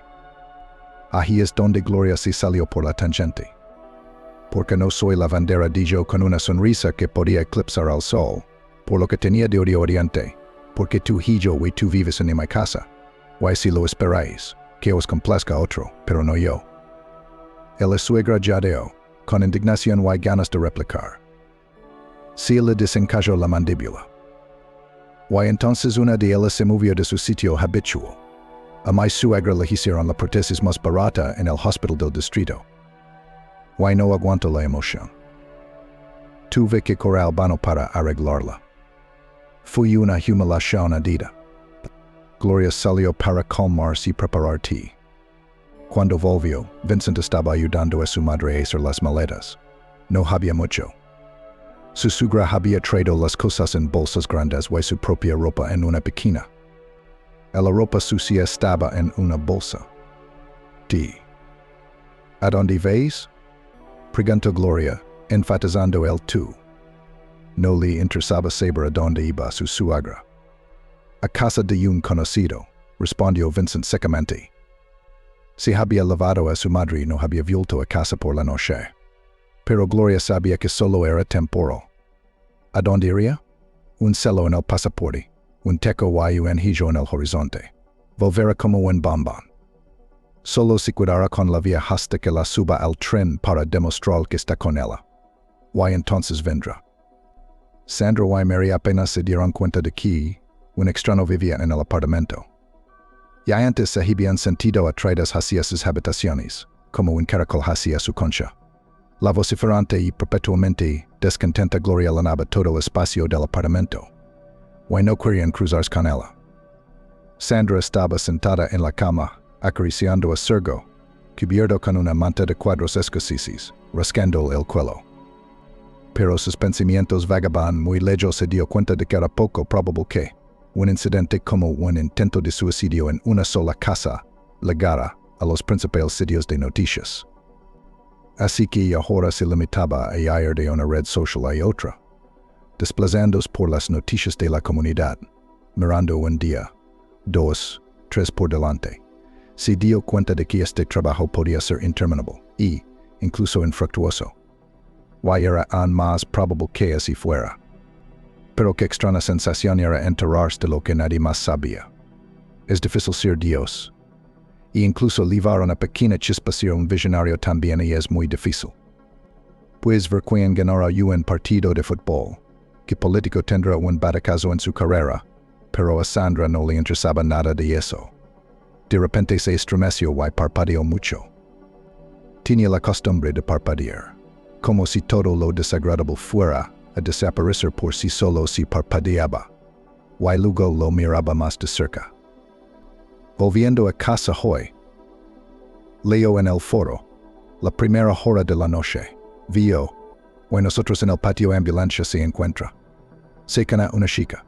Tenía la cabeza destrozada, el pelo en que vi. La sacaron tan rápido. Quería acercarme y preguntar qué había pasado, pero la cargaron seguida, y se fueron, con intermitentes.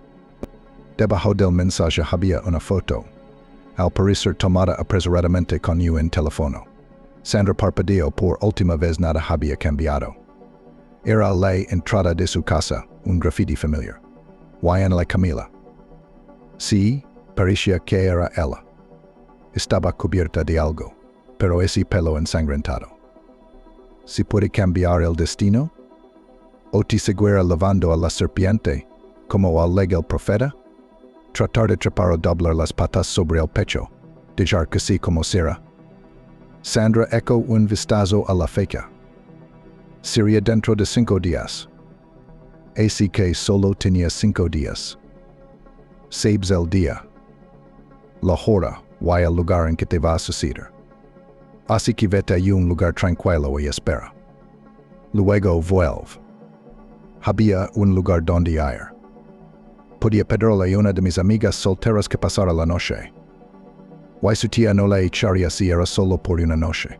Puedes inventar una versión convincente para cada uno en casa. Hay problemas con el agua, el gas, la electricidad. Los vecinos están haciendo reformas. Ella está enferma por el olor a pintura. Hay un montón de opciones para elegir. Entonces, ¿por qué se retrasó Sandra? Sergo. No será bienvenido, pero Mary puede cuidarlo por 24 horas. Si quieren. Entonces, ¿qué? ¿Esta es la mariposa de la historia de Ray Bradbury? No puedes interferir con lo que está programado por el destino. Una mariposa aplastada accidentalmente puede cambiar el curso de la historia. Lo más fácil es no creer todo lo que ha pasado en los últimos días. Lo único que puede hacer el teléfono es la Madre de Gloria. Sandra será apoyada en esto por todos menos por Chris. Pero suponiendo que la predicción sea cierta, es insoportable esperar los problemas, y no hacer nada. Sandra tenía planeadas 2 cosas a la vez: ir a casa de su hermano y hablar con Chris. Con August tenían una gran diferencia de edad. Su hermano tiene 2 años y, por supuesto, se considera un adulto. Y está enfadado porque todo se decidió por él en su momento.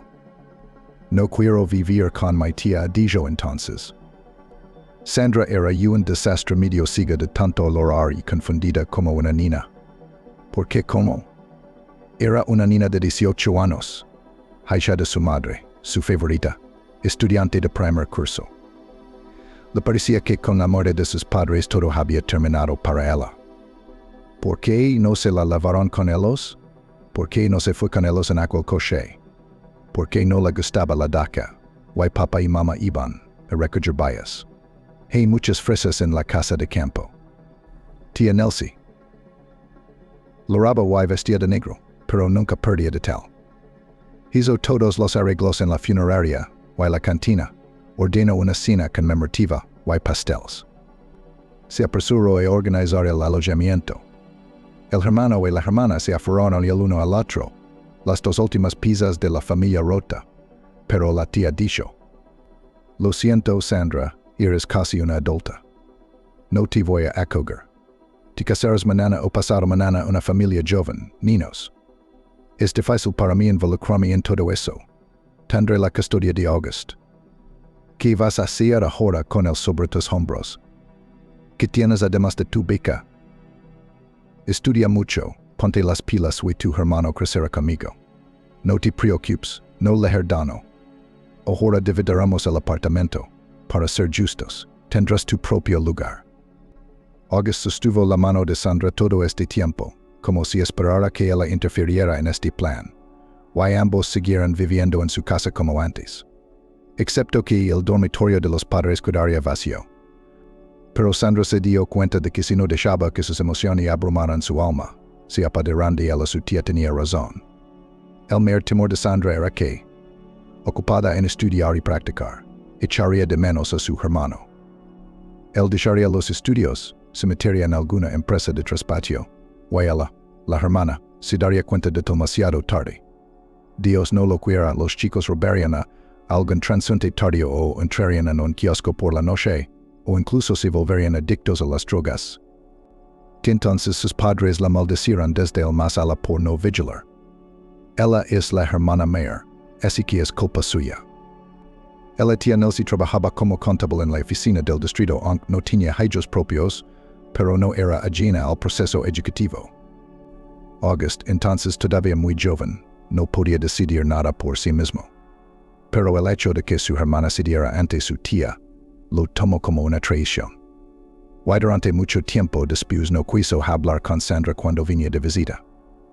Solo últimamente se había ablandado un poco, y había algo parecido a la antigua relación entre ellos. Ahora Sandra no quería subir al apartamento de su tía. Llamó a su hermano y lo citó en el patio. Sandra lo vio al salir de la entrada y no pudo apartar los ojos de él.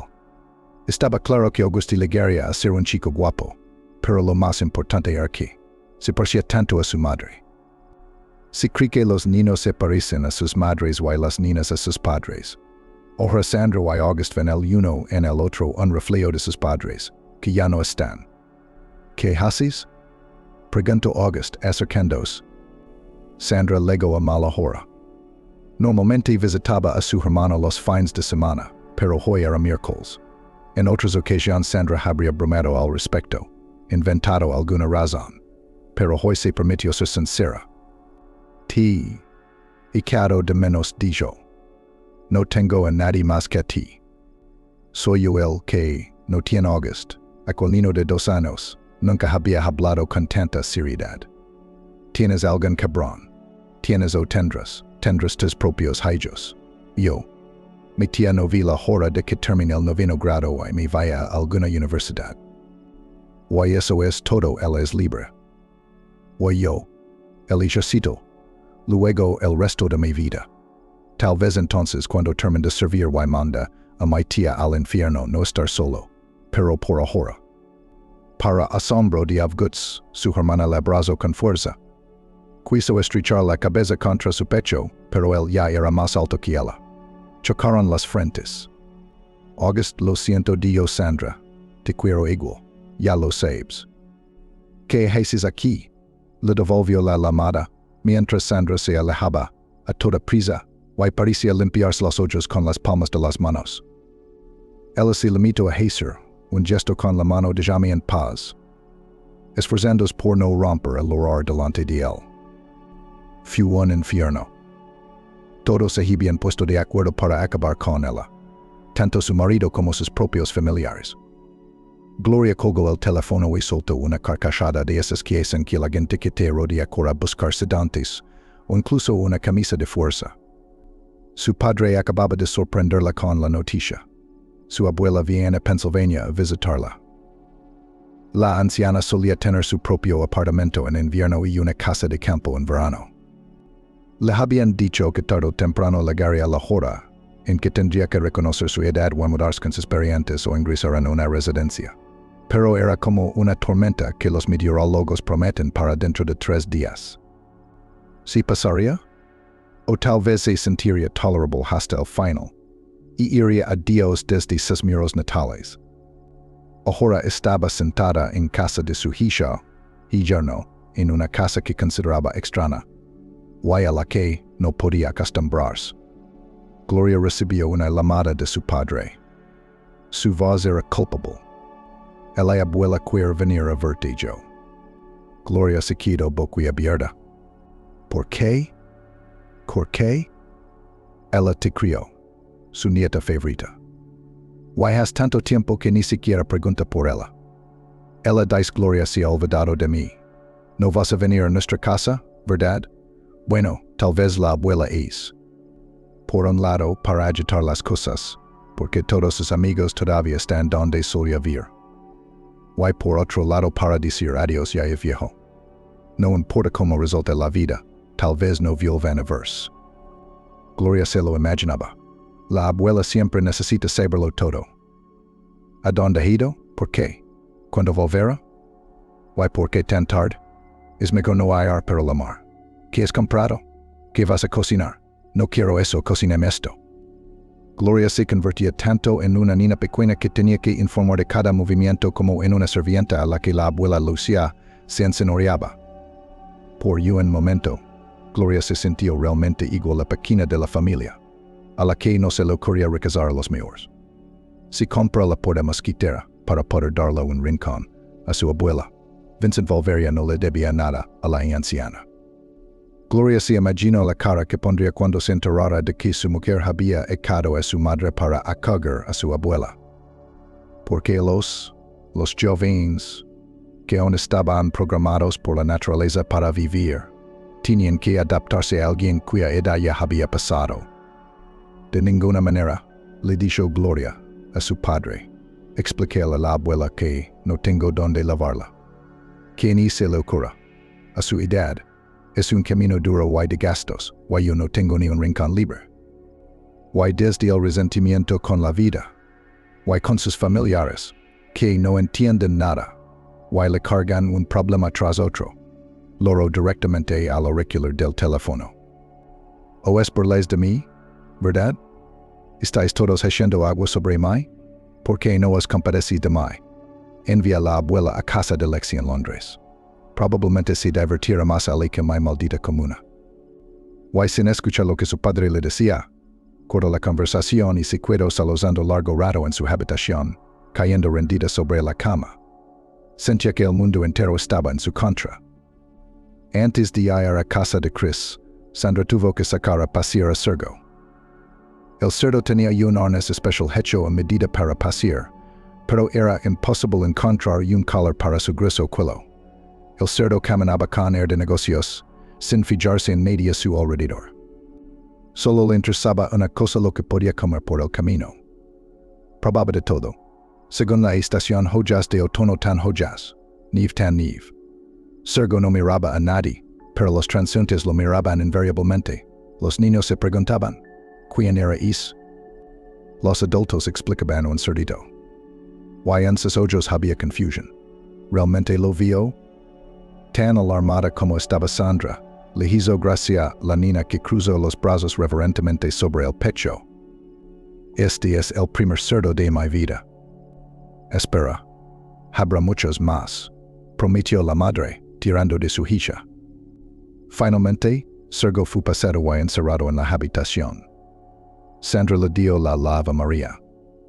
En caso de que el cerdo se despierte y empiece a gritar, se le puede dar de comer. Hay comida en la tequila. Lo pasaremos muy bien, prometió Mary. Le leeré algo de poesía. Ocupate tus asuntos en paz, Nina. Cuando Sandra llamó a Chris y le pidió una reunión, le dijo que quería verlo en territorio neutral, en algún café o bar. No puedo soportarlo.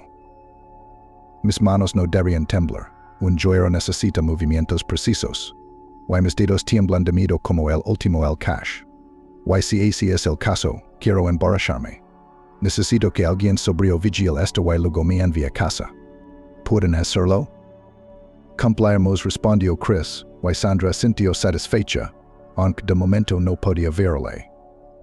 Y ahora estaban sentados a la mesa de un pequeño café. Una especie de copa a los 7 vientos y Sandra, incluso antes de la conversación entre ellos, 3 grandes tragos de cognac. Ahora voy a dejar ir probablemente, Dijo ella, en el interior como si todo está anudado. Ya sabes, detectives no es lo mío. No es mi género. Absolutamente no. Somos más de thriller. Chris sacó un pequeño netbook de su bolso. Lo abrió y la página principal de internet se cargó muy rápidamente. Pero Chris solo refunfuno molesto y abrió otro archivo. Sandra quiso inclinarse hacia él en la mesa, pero él había movido su silla y ahora estaba sentado junto a ella. La chica vio un mapa de Pennsylvania, etiquetado con algunos iconos. Estos, dijo Chris, son los casos que conozco. Los que te conté. Porque hay 2 o 3 en algunas casas. Porque ha habido varios suicidios fallidos. Pues al lado las fechas en que ocurrieron. Sandra pidió un deseo. Si este mapa virtual no muestra su patio, o el tipo que fue sacado en Camila, ella lo vio con sus propios ojos, entonces todo es mentira y mitos vacíos. Encontró su patio en el mapa. Había una cruz pintada en la casa vecina. Y la fecha era la misma. Tal vez el teléfono le dijera algo. Chris la miró, de todos modos. ¿En tu casa también hay una cruz? ¿Ves? ¿Te importa si averiguo algo más sobre la historia de tu comuna? Escarbar en su pasado, quien vivía allí antes que tú, si hacían lavado a gente de allí. Sandra asintió, pensando si decirlo o no que el teléfono había perdido su fatídica cita. En lugar de eso, empezó a beber cognac, trago tras trago. Tal vez, cuando todo se desvaneciera ante sus ojos, tendría el valor suficiente para contárselo. Chris cumplió su promesa. Llamó a un taxi, la sujetó por los hombros, llevó a Sandra al coche y se sentó con ella en el asiento trasero. ¿Estás conmigo? Sonaba sorprendida, con voz inestable. Para ser sincera, la primera vez no consiguió yo decirlo. Tiene que haber alguien que te ayude a subir las escaleras. Se despidieron en la puerta de su apartamento. Mary seguía despierta. Al parecer, había invitado al cerdo a una divertida fiesta. Sandra oyó la voz de la anciana, y un gruñido satisfecho como respuesta. Cuando Sandra entró, Mary estaba sentada en una silla con una bolsa de galletas y Sergo estaba a sus pies esperando impaciente la siguiente tanda de golosinas. Pero eso no fue lo que llamó la atención de Sandra. El armario antiguo que había junto a la puerta estaba entreabierto y había varias cosas colgadas de los hombros. Y entre ellas, 2 batas médicas blancas. Mañana. Ese fue el primer pensamiento que había cruzado la mente de Sandra al despertarse. Todo ocurriera mañana. Oh no, pero ahora podía sentirlo subconscientemente con la columna vertebral. El aire estaba electrificado como antes de una tormenta. Crepitaba. El cerdo que yacía a sus pies resopló en sueños. Dormía como un gato boca arriba, con las pezuñas hacia arriba. Sergo esperaba una mañana tranquila y tortitas. Sandra le hacía tortitas a menudo. Y si tenía suerte con un plátano. Los plátanos eran lo que más le gustaba al cerdo. Sandra le acarició la barriga con 2 dedos, con cuidado de no despertarlo. Podía leer sus pensamientos incluso cuando dormía. No debes comer tanto, dijo en voz baja. ¿Te vas a poner como Esther? ¿Sabes algo de ella? Sus dueños la cogieron cuando era un cerdido, pensando que era una pura sangre que serían 2 gotas de agua. Pero creció y se convirtió en un gran caballo. Quiero decir cerdo. Iba a decir cerdo. En ese momento casi envidió a Sergo hasta las lágrimas. Ella también quería pensar en tortitas y plátanos, en abalorios y bragas, en una playa blanca como la nieve y un mar cálido, donde había estado varias veces en su lejana infancia. Pero en lugar de eso, tiene que averiguar exactamente cómo la van a matar. Porque esta pregunta no se planteó, ya estaba visto. Y ayer, cuando habían hablado con Chris, ellos también cada uno de ellos sabía por qué. Son jóvenes. El cuerpo funciona como un reloj. Y cada parte cuesta dinero. Mucho dinero. Y es tan tentador atrapar a un hombre en tu telaraña como una rana, a una mosca que nadie lo buscara. Sandra sacó su móvil. Lo ponía debajo del colchón por la noche. En el mismo sitio, para que incluso en la oscuridad pudiera buscarlo a tientas en cualquier momento. Tal vez esperaba que con la fuerza de su voluntad pudiera hipnotizar el futuro, cambiarlo. Sandra también sabía que hoy sería la última vez que vería esta página del foro, esta foto. El móvil solo mostraba el futuro, pero no el hoy. Así que miró la foto con triple atención. Queen estaba tumbada en la camilla, ella o Gloria. Ambas tenían el pelo ondulado hasta los hombros. La cara de la mujer de la camilla estaba de espaldas al espectador. ¿Why la sangre? Adivina cuál era. Los camilleros ni siquiera son visibles en la oscuridad, solo batas blancas. Gloria discutió en la cocina. Sandra escuchó y se dio cuenta de que el grifo goteaba, y había un charco en el suelo. Menos mal que Gloria se dio cuenta a tiempo, porque si no los vecinos de abajo habrían venido a darles una paliza. O, como mínimo, les habrían obligado a hacer reparaciones. Gloria abrió la puerta sin llamar y se asomó. He llamado a un cerrajero. No vendrá hasta mañana. No hay platos en la cocina, solo en el baño. Volvió a tener ese tono de la casera que es dueña de todo el apartamento. Luego se puso en contacto con María y le repitió la misma información. Sandra no había desayunar, no podía probar bocado. Sergio tenía comida seca, suficiente para un día. Dios, tendría que pensar dónde meterlo así. Ninguno de sus amigos se lo leería, excepto Chris, Perry son tipo responsable. Como mínimo, pondrá a Sergio al cuidado de una sociedad para cerdos huérfanos. Creo que voy a ponerme a dieta de vino, murmuró Sandra, sirviéndose un vaso lleno de tinto español. La botella lleva mucho tiempo en su tequila, destinada a su cumpleaños. Pero, ¿qué pasa ahora? Preguntó Chris mientras Sandra se servía una segunda copa. He descubierto algo más, dijo. Interesante. Bueno se apresuró a decir Sandra. Vamos a vernos. No como ayer. No hay tiempo para emociones. Tienes que escucharme, entenderlo y recordarlo todo. Sandra se dio cuenta no queer calor en su chaleco, no queer verla como el día anterior, borracha. Tales cosas se informan sobrio. Ya estoy, dijo quiero decir todo. Estoy colocada. Se encontraron en el parque. Sergio, cuya memoria no era peor que la de un perro, inmediatamente gruñó desagradablemente, tono merfura. Esperaba que Chris, como un viejo conocido, le hubiera traído algo sabroso. Al principio Chris hizo un gesto de culpabilidad con las manos, pero luego rebuscó en su bolsillo un caramelo, que Sergio se comió con deleite. Caminaron despacio por el callejón. Sandra no se interesó por los que miraban al cerdo. En general, en su habitación antes de borracho, vivía un chico joven, dijo Chris, no por mucho tiempo, menos de un año. ¿Puedes adivinar lo que le pasó? Sandra contuvo la respiración. La cosa se puso fea para él. Pero cuando los paramédicos lo sacaron del apartamento, el tipo tenía un aspecto bastante decente. Solo que en la camilla yacía muy pálido y completamente fuera de sí. Nuestros nuevos conocidos después de todo, un montón de diversión. Ellos vienen con diferentes formas de suicidio. Los camilleros en el patio dijeron que el chico había tomado algunas pastillas.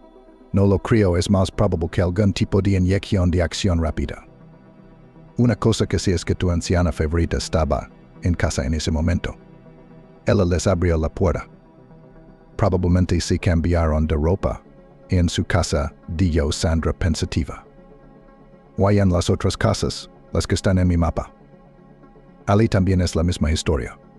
Cuando los jóvenes se iban, alguien temporal se instalaba en las habitaciones. Alguien que no duraría mucho. Un viajante de León, un alcohólico, ese tipo de cosas.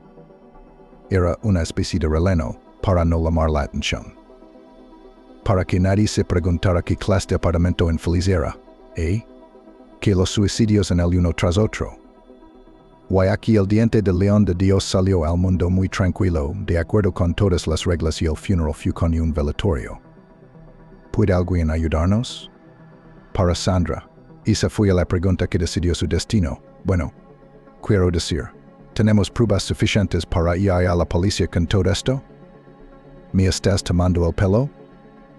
Y no me mires con esperanza. No tengo un investigador que conozca. Un investigador sensible que vaya a entrar y reventar todo este sistema. Porque es un sistema, estoy segura. Así que ya está resumió Sandra, bajando la cabeza. Aunque ella se muda ahora, al cual yo empiezo en otro sitio solo dime. En que el sistema solo se detendrá un poco. Y luego, a la arana guerra su tela. Y alguien más irá a desmantelar. No conozco a ningún operativo dijo Chris, pero conozco a un gangster. Cierto, en el pasado. Pero eso, como se suele decir, no se olvida. Nunca se olvida, podrías esperar. Observar.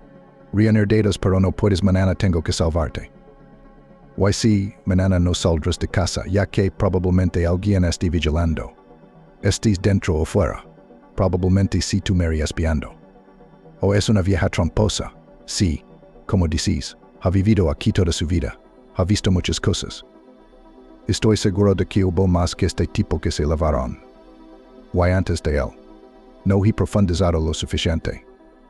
Sandra called the cafe, ordered a vegetable funchosa and a fish burger. Ever since she had Sergo, she couldn't eat pork. They promised to bring everything in an hour, but the courier showed up early. A young guy with an intelligent face. Probably also a student who had found a part-time job. Sandra paid, but the courier was in no hurry. Probably he didn't want to go out in the cold rain either. The girl did not invite him in. He stood in the stairwell, but looked somewhere in the depths of the apartment. How long have you lived here? He asked. Why? Probably recently, concluded the guy, alone or... Everything became clear. He just wanted to get acquainted. Though Sandra stood before him in amateur-like form. Sweatpants, plaid shirt, hands in paint while waiting for food sketching, on her face tired and not a gram of makeup. Not alone, Sandra said to get out of it. She was telling the truth, by the way. If you mean Sergo. That's good, the boy nodded. You shouldn't live alone in this house. Just then he finally left. Sandra shrugged, and for almost the first time locked the door, besides the lock, with a chain, and hurried to her room. She had a deliciously unusual meal. Sandra thought that someday life would change, she would become rich and be able to travel to different countries. Taste other people's cuisine.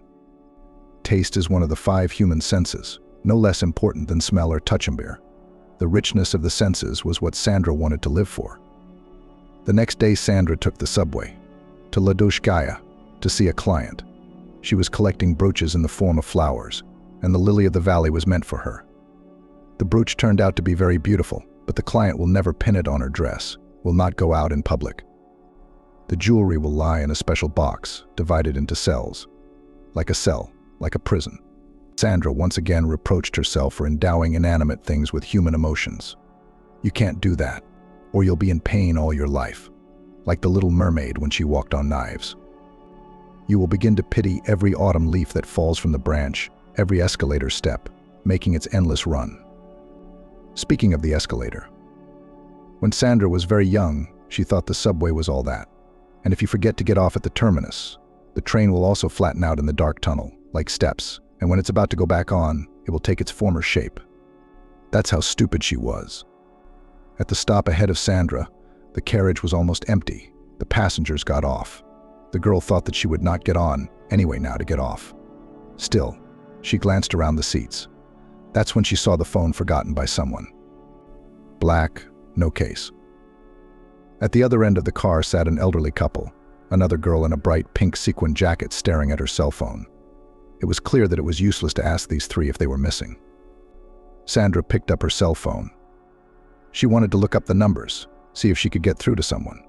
Then she would say she had found the item and was ready to give it back, but the phone demanded a password. What was she supposed to do? Give it to the station attendant. If the lost person would look for the cell phone, maybe he would know who to ask. Getting off the train, Sandra hesitated, even though there was no time left. The client was expecting her by noon. It had never occurred to Sandra to keep her cell phone, even though her own was breathing. Everyone around her was in a hurry, and Sandra was out of the picture. She was on the table, and the flow of people flowed around her from both sides. "Did something happen to you?" A man's voice asked her. It sounded familiar to Sandra. She had a very bad memory for faces, but she recognized this guy. He was the one who had brought the food from the cafe yesterday, the delivery guy.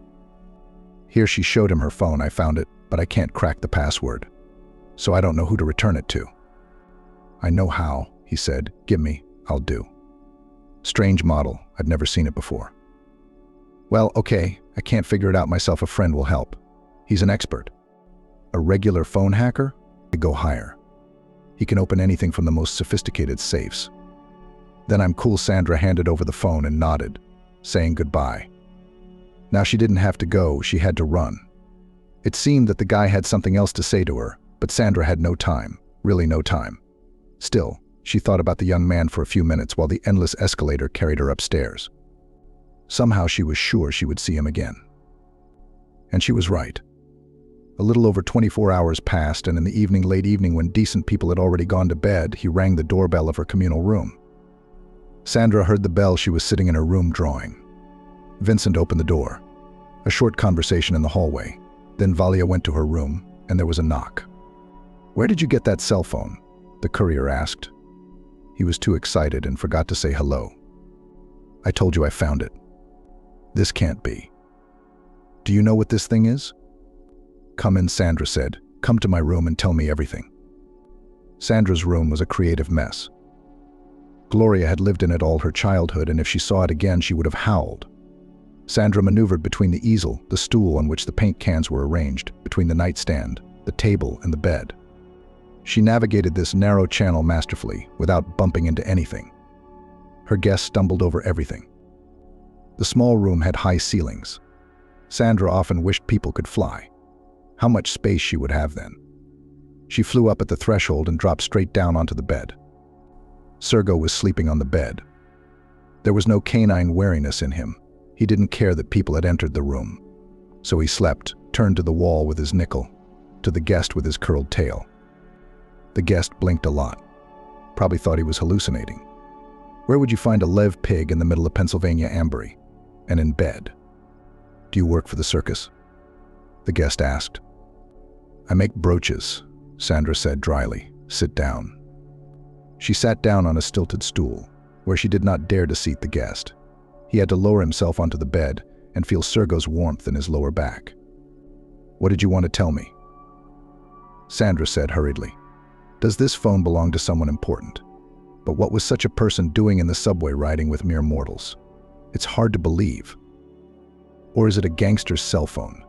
Or is it not a cell phone at all?"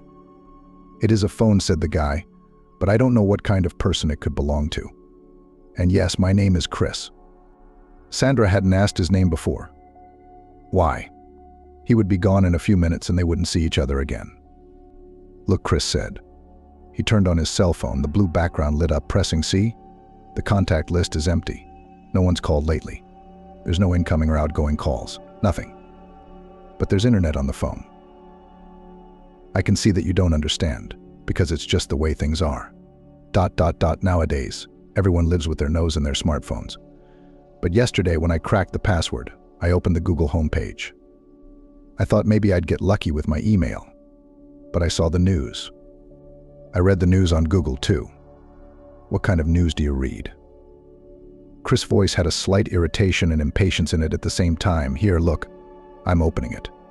Look carefully. Do you see anything unusual?" Sandra looked honestly. "It's just a normal Google page in the mobile version. What's wrong?" "Look at the date," Chris said quietly. "But it's..." Sandra looked up at him. "It's tomorrow." "Is it a typo? A glitch in the system?" "It's not a glitch. That's how all the news sites work on this cell phone. You can set any upcoming date on the calendar and see what events are coming up. It must be some kind of trick. A program, like a game. I wish. Yesterday, when I cracked the password, I spent the whole evening with this phone. There was a front-page story about an accident on the M5. 15 cars, casualties. I wanted to read more about it on my laptop. But it wasn't like that. Peace and quiet. Then I turned on my cell phone again, and I was already paying attention to the date. It was inexplicable. I thought it was a system failure too, and went to bed. And the next morning the accident was all over the news. I was electrocuted. Chris said the last words quietly. Sandra was so confused that she couldn't find anything to say. So they sat there in silence. And today, until tonight, I was, so to speak, testing the phone. Testing its capabilities. It won't tell you what's going to happen in 100 years, but it will tell you what's going to happen this year. You can read it for yourself. You can Google it. You can Rambler it. You can read it in the electronic versions of newspapers. Are you going to tell anyone you found him? Because if it's true, you've got a priceless item. I'm not going to show it to anyone, and it's not mine. Take it. Chris put the cell phone in Sandra's hand. You found it. I think these things choose who they come to. But I couldn't have done anything with it without you. I'd still have it sitting there dead, or I'd have thrown it away. Yeah, why don't we call it a you? I agree. But you should take it. You need it more. Why?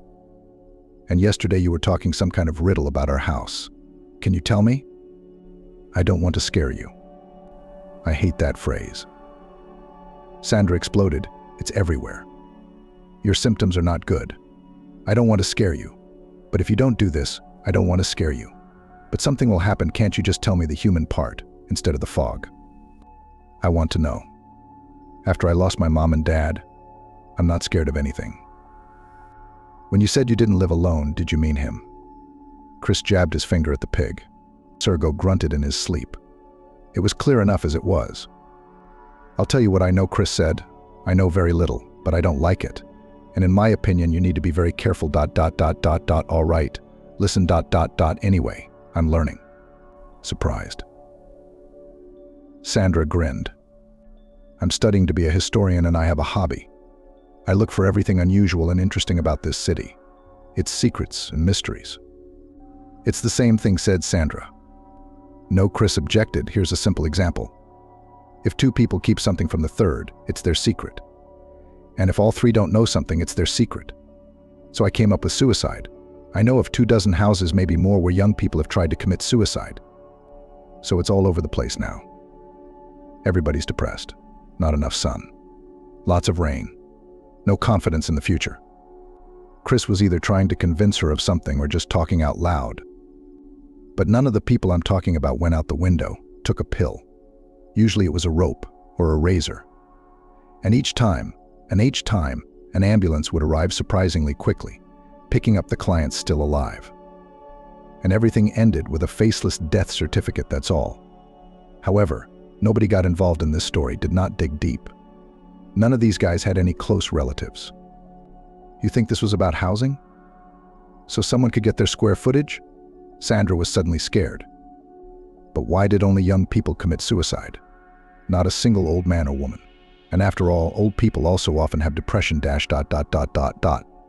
the most interesting thing is that in all these cases, the ambulance is as if waiting outside the door. It came right away and always took them away. You probably know how you have to wait for an ambulance, sometimes for hours. And if a person has to be taken to the hospital, neighbors who are stronger are called to help. Because young girls or paramedics come, they can't lift the patient themselves, they can't carry him. And for these calls, there was always a brigade, 2 or 3 shouldered men. How did you dig all this up? These are not some interesting historical facts. Why did you take it up in the first place?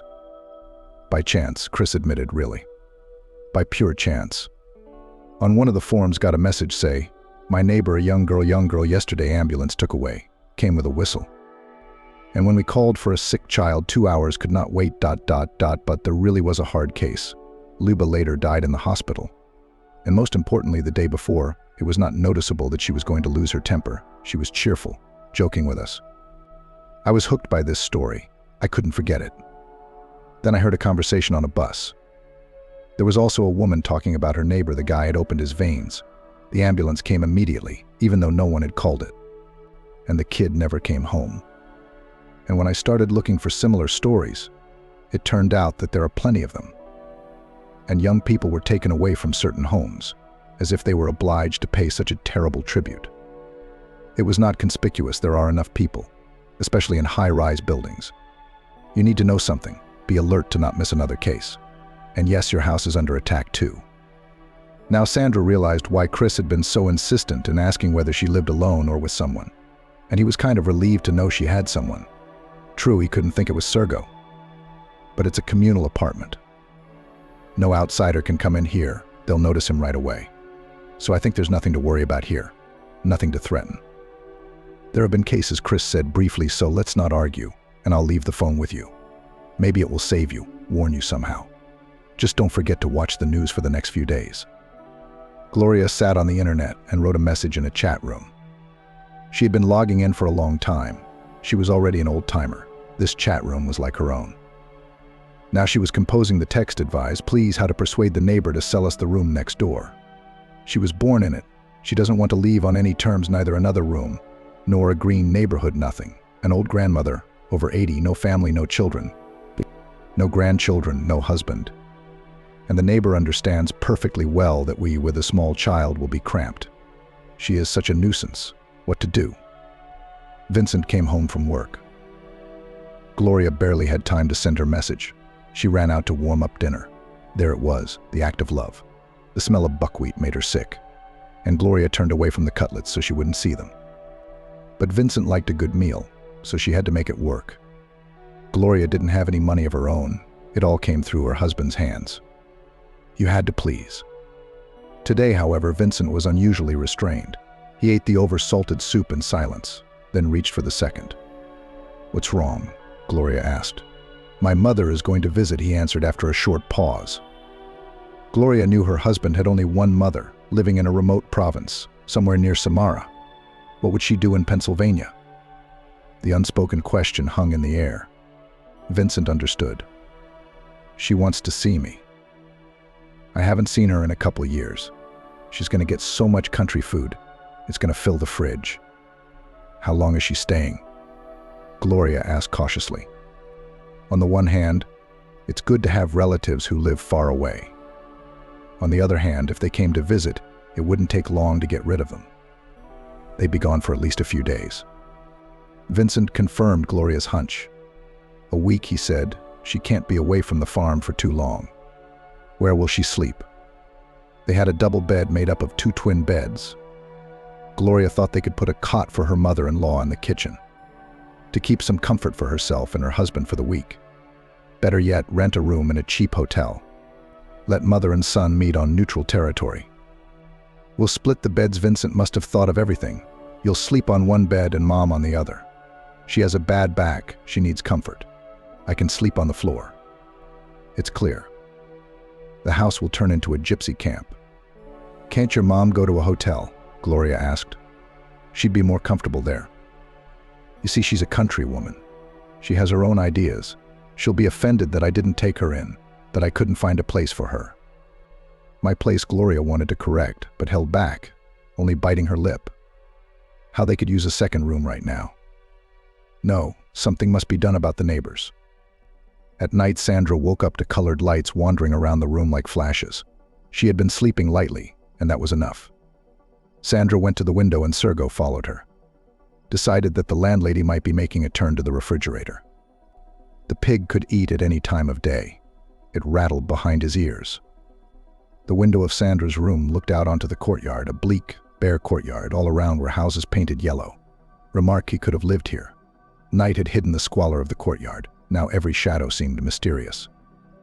An ambulance was parked in the driveway, and 2 men in white coats were loading a stretcher into it. Sandra saw the face of a guy in his early 20s. It was dead pale. Sandra had a liquor bottle in her closet. It was now filled with sedative drops, 5 different kinds. Sandra poured in half a cup of water and generously refilled it with what was supposed to be measured out in drops. It was the cognac version of relaxation. She drank because her heart was beating so hard against her ribs that it felt like it might wake up the neighbors. Like a big clock with a pendulum beating in the middle of the night. Sandra remembered once there was such a clock at home, but besides the pendulum it had a cuckoo. Mom had been sold this rarity by an acquaintance. Poor Mom, she wanted so much to have a home that was no worse than people's, but she was always short of money. And she didn't trust her taste because she grew up poor. She didn't even throw away broken things and old clothes. They could be repaired and mended. But she instinctively realized that her friends would condescend to despise her for this. That's why she always took If acquaintances gave her something or sold it for nothing from their own, worn unfashionable. But once they chose all this, so the things are good. Did your mother ever wear a dress that she liked in the store? Not because of its price, but simply because your mother thought it was beautiful. When her parents added up their paychecks, there was barely enough for life, and for their 2 children, Sandra and her younger brother, Augusta. Now Sandra was earning enough, but what could she buy her father and mother? Only a beautiful monument. The ambulance had long since left. Sandra lay in bed, covered with a blanket with her head. It seemed to her from her childhood that it was safer this way. This way nothing bad could happen to her. The monument. It was chosen and placed by her aunt, her mother's sister. She also took August to her. It was a complicated exchange. Parents' 3-room and 1-room aunt exchanged for a 2-room apartment for the aunt, who took custody of August, and a room for Sandra. The girl agreed immediately, having learned that we'll live among the legendary antiquities. And now look out the window at the dreary yellow walls with sweat and a yard where not a single blade of grass grows. Tolerate Gloria's neighborhood with Valia and clean the whole apartment. Even when her neighbors didn't say a single word to her, Sandra could feel the poisonous vibes coming from them. It's hard to be around people who want you gone more than anything in the world. There were 2 choices. The first was to retreat. She wouldn't be left without a place to live. Even people like her neighbors wouldn't think of that. For her room, Sandra could get a separate apartment somewhere on the outskirts to close the door behind her and no shared kitchens and baths. But will not be for many years, then sharpen the humiliation that she so easily surrendered under the pressure of boorish people, provided them with conditions. The second option is to fight, put Sergo in good hands, so as not to give the neighbors trumps. The pig is a thoroughbred. He has international documents. He can go abroad, unlike Sandra. She doesn't have a passport. What happens next? Gloria and Valia will take Mary's room. It will happen sooner or later, even if we have to wait until the old lady is gone. The neighbors will spread out in a pancake to get those meters. And Sandra will be alone in a hostel camp. She'll come home and feel how much everyone hates her. We'll have to hold up in her room because Sandra will never learn how to scandalize. She doesn't have that scandal gene in her internal program, and there's nowhere for it to come from. Sergo sensed his mistress's mood. He clucked his hooves on the parquet, made tinkling, clattering sounds, and began to look anxiously into her face, as if he were a dog and understood everything. The mother-in-law arrived. I mean, what's the big deal about putting up with a man for a week? Gloria wondered why she was treating this rather short visit as a disaster, as if she were a cat and would be stroked against her fur for a week. But a cat can escape to the attic, to the basement, and find another cat, even better than the one left at home. But Gloria can't go anywhere. There's nowhere to go. Her mother-in-law is a gaunt little woman. Vincent met her at the train station, loaded her bags into the car. But where the mother-in-law came from, she had to carry them to the train. How could she do that? The bags took up half the kitchen. 3-liter jars with pickles, honey, lard, and even a duck carcass yellow from fat. There was enough food now to last a month. Gloria was afraid that her mother-in-law had changed her plans and would stay for 4 weeks instead of 1. And she realized that she would never be Amber's. Aunt Amber's. She couldn't call her mother daughter-in-law, her own daughter. Gloria had prepared a full dinner for her guests' arrival. She poured mushroom soup. There was no salt on the table. Vincent went to the kitchen and got some. Her mother-in-law tightened her lips. Gloria served the second course, collected the dirty plates. As she walked out the door, she heard it. A good hostess doesn't sit down if there's nothing on the table. And her husband doesn't run out for salt. Your father didn't know where my dishes were. The relationship is fixed once and for all. Gloria couldn't please her mother-in-law no matter how hard she tried. She decided not to try at all. Once again, she had to say a bad word about her neighbors, who were unable to disappear into thin air to free up the space their family needed. Gloria went to the store.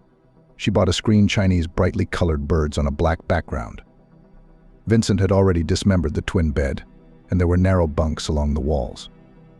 Gloria fenced off her own. It was better on one side.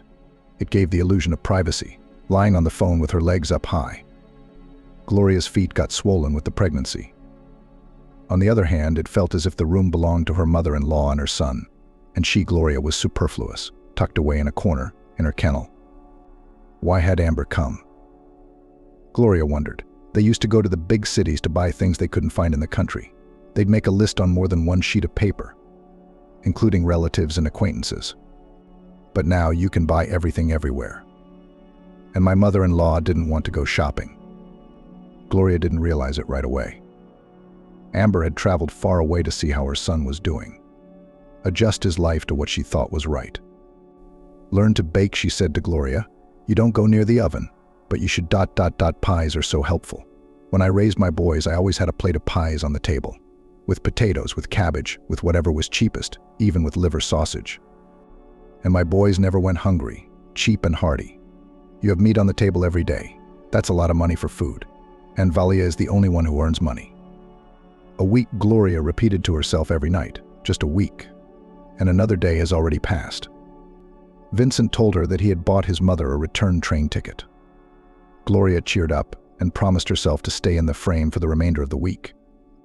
But good intentions, as you know, Gloria tried to minimize conversations with her mother-in-law, but the latter, as if not noticing her daughter-in-law's dislike, asked in detail. And who washes the latrines here?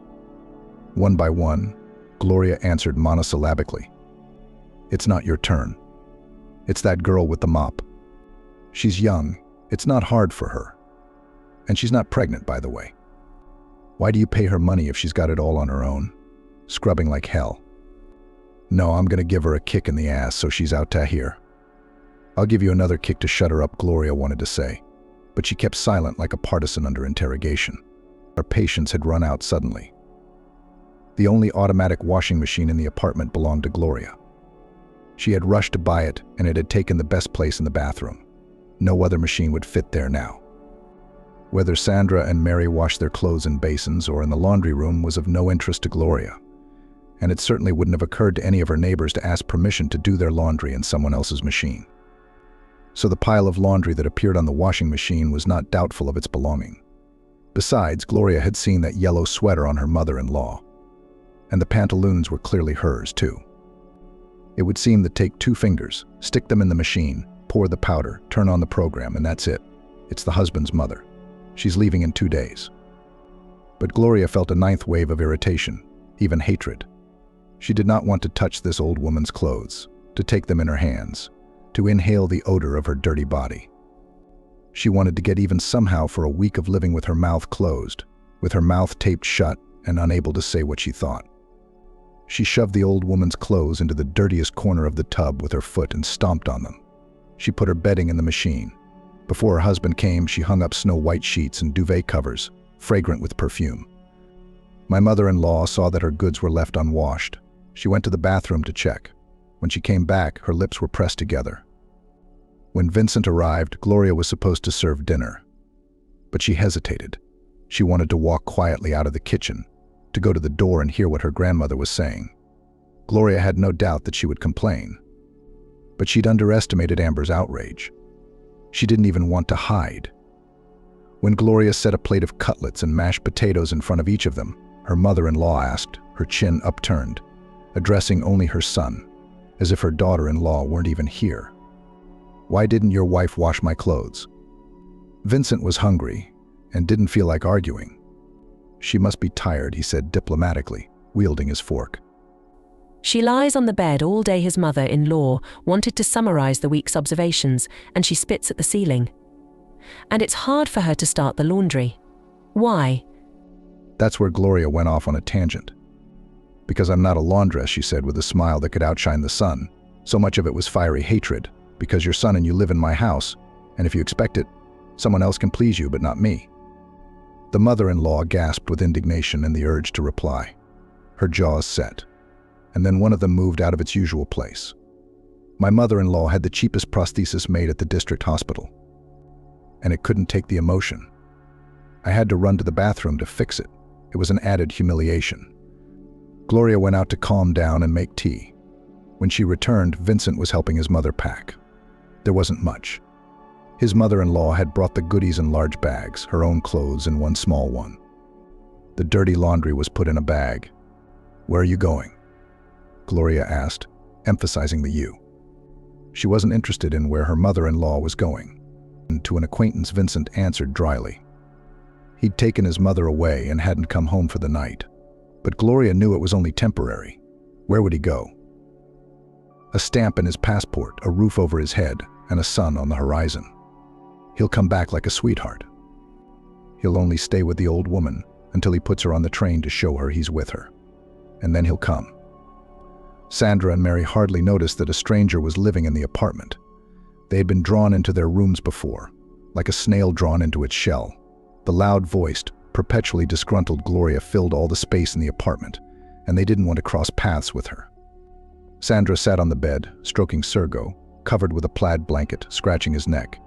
But her thoughts wandered far away. She realized that such an incident as a suicide attempt in a single house was unlikely to make it to the major news sites. So now she just went from one social network to another, scrolling through community news, looking a day, 2, 3 ahead. She realized that this work could be endless and even fruitless, and it was even more likely that that was the case. But what a strange feeling it was to learn what no one else knew. It's hard to be God, and even to carry a tiny spark to be a visionary is also very hard. You can see who will win a soccer match, which politician will have a career crash, but Sandra was not interested in any of that. Suddenly she flinched and blinked a lot. She had this habit of blinking, as if everything unpleasant would dissipate by itself, if only she blinked and then took a closer look. Going home today. She read on the forum, the first hour of the night I see, and we in the yard ambulance stands. A girl is taken out. Her head was smashed. Her hair was in crow V. They took her out so quickly. I wanted to come up and ask what happened, but they loaded her right away and drove away, with flashers. Underneath the message was a photo, apparently taken hastily on a phone. Sandra blinked one last time. Nothing had changed. It was their driveway, familiar graffiti. And on the stretcher, yes, it looked like it was her. She was covered with something, but that bloody hair. Can fate be changed? Or will it still lead you to the snake, like Oleg the prophet? Try to climb or fold your paws on your chest, let it be as it will be. Sandra glanced at the date. It would happen in 5 days. So she only had 5 days. You know the day, the hour and the place when it's going to happen to you. So you go somewhere quiet and wait it out. Then come back. There was a place to go. I could ask one of my single friends to spend the night. And her aunt wouldn't kick her out if it was just for one night. You can come up with a convincing version for everyone at home. Problems with water, gas, electricity. Neighbors are renovating. She's sick from the smell of paint. There's plenty of options to choose from. So why was Sandra being held back? Sergo. He won't be welcome, but Mary can look after him for 24 hours. They love each other. So what? Is this the butterfly from Ray Bradbury's story? You can't interfere with what's programmed by fate. An accidentally squashed butterfly can change the course of history. The easiest thing to do is not to believe everything that has happened in the last few days. All the phone can do is Gloria's mother. Sandra will be supported in this by everyone except Chris. But assuming that the prediction is true, it is unbearable to wait for trouble and do nothing. Sandra had 2 things planned for herself at once: to go to her brother's house and to talk to Chris. With August, they had a big age difference. His brother is 12, and of course he considers himself an adult, and he's angry that everything was decided for him at the time. I don't want to live with my aunt, he said at the time. Sandra was a mess, half blind from crying and confused as a child. Why like? She was an 18-year-old child, her mother's daughter, her favorite, a first-year student. It seemed to her that with the death of her parents, everything was over for her. Why didn't they take her with them? Why didn't she go with them in that car? Because she didn't like the dacha, and Dad and Mom were supposed to pick berries. There's a lot of strawberries at the cottage. Aunt Nelsie. She cried and wore black, but she never missed a detail. She made all the arrangements at the funeral home and the canteen, ordered a memorial dinner and pies. She was just as quick to make arrangements for housing. The brother and sister clung to each other, the last 2 pieces of the broken family, but the aunt said, "Sorry, Sandra, you're almost an adult. I'm not taking you in. You'll get married tomorrow or the day after tomorrow, a young family, children. It's hard for me to get involved in all that. I'll get custody of August. What are you going to do with him on your shoulders now? What do you have besides your scholarship? Study hard, get on your feet, and your brother will grow up with me. Don't worry, I won't hurt you. I won't hurt you." We'll divide the apartment now. In fairness, you'll have your own place." August held Sandra's hand all this time, as if he hoped that she would interfere with this plan, and they would both remain living in their home as before, except that the parents' bedroom would be empty. But Sandra realized that if she didn't let her emotions overwhelm her soul, take over her aunt was right. Sandra's greatest fear was that, busy with studying and practicing, she would miss her brother. He would drop out of school, get involved with some backyard company, and she, the sister, would notice everything too late. God forbid the boys will rob some late passerby or break into a kiosk at night, or even get addicted to drugs. Then her parents will curse her from beyond the grave for not watching out. She's the big sister, so it's her fault. Aunt Nelsie worked as an accountant in the district office, although she had no children of her own, but she was no stranger to the educational process.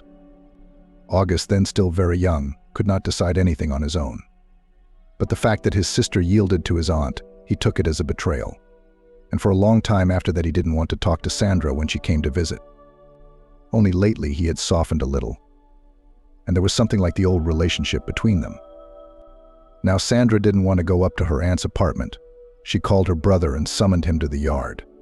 Sandra saw him as he came out of the driveway and couldn't take her eyes off him. It was clear that August would grow up to be a handsome boy, but the main thing was that he looked so much like his mother. It is believed that boys resemble their mothers and girls resemble their fathers. Now Sandra and August see in each other a reflection of their parents, who are no longer there. "What are you doing?" August asked, approaching. Sandra arrived at a bad hour. Usually she visited her brother on weekends, but today was Wednesday. At other times Sandra would have joked about it, made up some reason, but today she allowed herself to be truthful. "I just missed you," she said. "I don't have anyone else but you." "I'm the one who doesn't." August, that 12-year-old boy, had never spoken so earnestly. "You've got some bastard. You have or you'll have. You'll have kids of your own. And me. My aunt can't wait for me to finish 9th grade and slip away to some college. And that's it. She's free. And me? The army. Then the rest of my life. Maybe then, when I'm done serving and send my aunt to hell, I won't be alone. But for now." To Avgut's amazement, his sister hugged him tightly. She wanted to hold his head against her chest, but he was already taller than her. They bumped foreheads. "August, I'm sorry," said Sandra. "I love you anyway. You know that." "What are you doing here?" He called her back, as Sandra was hurrying away and seemed to be wiping her eyes with the palms of her hands. She just waved her hand, "Leave me alone," trying hard not to burst into tears in front of him. It was a hell of a thing. Everyone had agreed to finish her off, both her husband and her own relatives. Gloria put down the phone and laughed, the kind of laugh that makes people around you run for sedatives or even a straitjacket. Her father had just shocked her with the news. Her grandmother is coming to Pennsylvania to visit her. The old woman used to have her own apartment in the winter and a cottage in the summer. She had been told that sooner or later the hour would come when she would have to recognize her age and move in with her relatives or move into a nursing home. But it was like a thunderstorm that the weather forecasters promise in 3 days. Would it blow over? Or maybe she would feel tolerable to the end and go to God from her native walls. Now she sat at her daughter and son-in-law's house, in a house she considered a stranger, and to which she could not get used. Gloria received a call from her father. His voice was guilty. "Grandma wants to come to see you," he said. Gloria was dumbfounded. "Why?" "She raised you, her favorite granddaughter. And you haven't even asked about her in so long. She says, 'Gloria's forgotten all about me. You're not coming to our house, are you?' Well, maybe Grandma is. On the one hand, to shake things up, because all her friends are still where she used to live. And on the other hand, to say goodbye. It's already old. No matter how life will turn out, maybe you won't see each other again." Gloria imagined it. Grandma always needs to know everything. Where did she go? Why? When will you be back?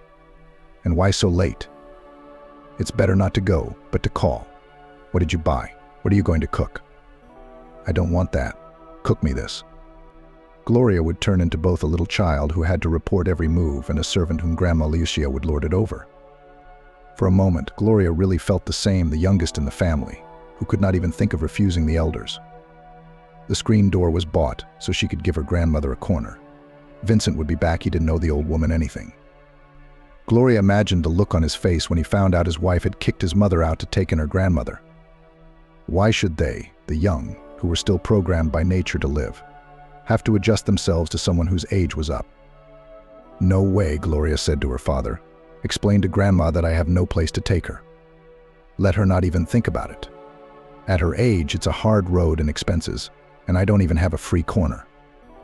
And from resentment at life, and at her relatives, who do not understand anything, and take on her one problem after another, she cried directly into the telephone receiver. You're mocking me, aren't you? Are you all making water over me? Why don't you feel sorry for me? Send Grandma to Lexi's in London. She'll probably have more fun there than in my fucking commune. And not listening to what her father was saying to her, she cut the conversation short, and then sobbed for a long time in her room, falling flat on her bed. She felt like the whole world was against her. Before going to Chris's, Sandra had to take Sergo for a walk. The pig had a special harness made to order for walking, but it was impossible to find a collar for his thick neck. The pig was walking in a businesslike manner, not noticing anyone around him. He was interested in one thing: what he could eat on the way. He tasted everything, depending on the season: autumn leaves, so leaves, snow, snow. Sergo did not look at anyone, but passers-by invariably looked at him. Children wondered who was that. Adults explained a piglet, and in their eyes there was confusion. Do I really see it? As alarmed as Sandra was, she was amused by the girl who folded her arms reverently on her chest. This is the first pig in my life. Wait, there will be many more, the mother promised, pulling her daughter along with her. Finally, Sergo was walked and locked in the room. Sandra gave the key to Mary. In case the pig wakes up and starts yelling, he can be fed. Food is in the locker. We'll have a wonderful time, Mary promised. I'll read him some poetry. Go about your business in peace, child.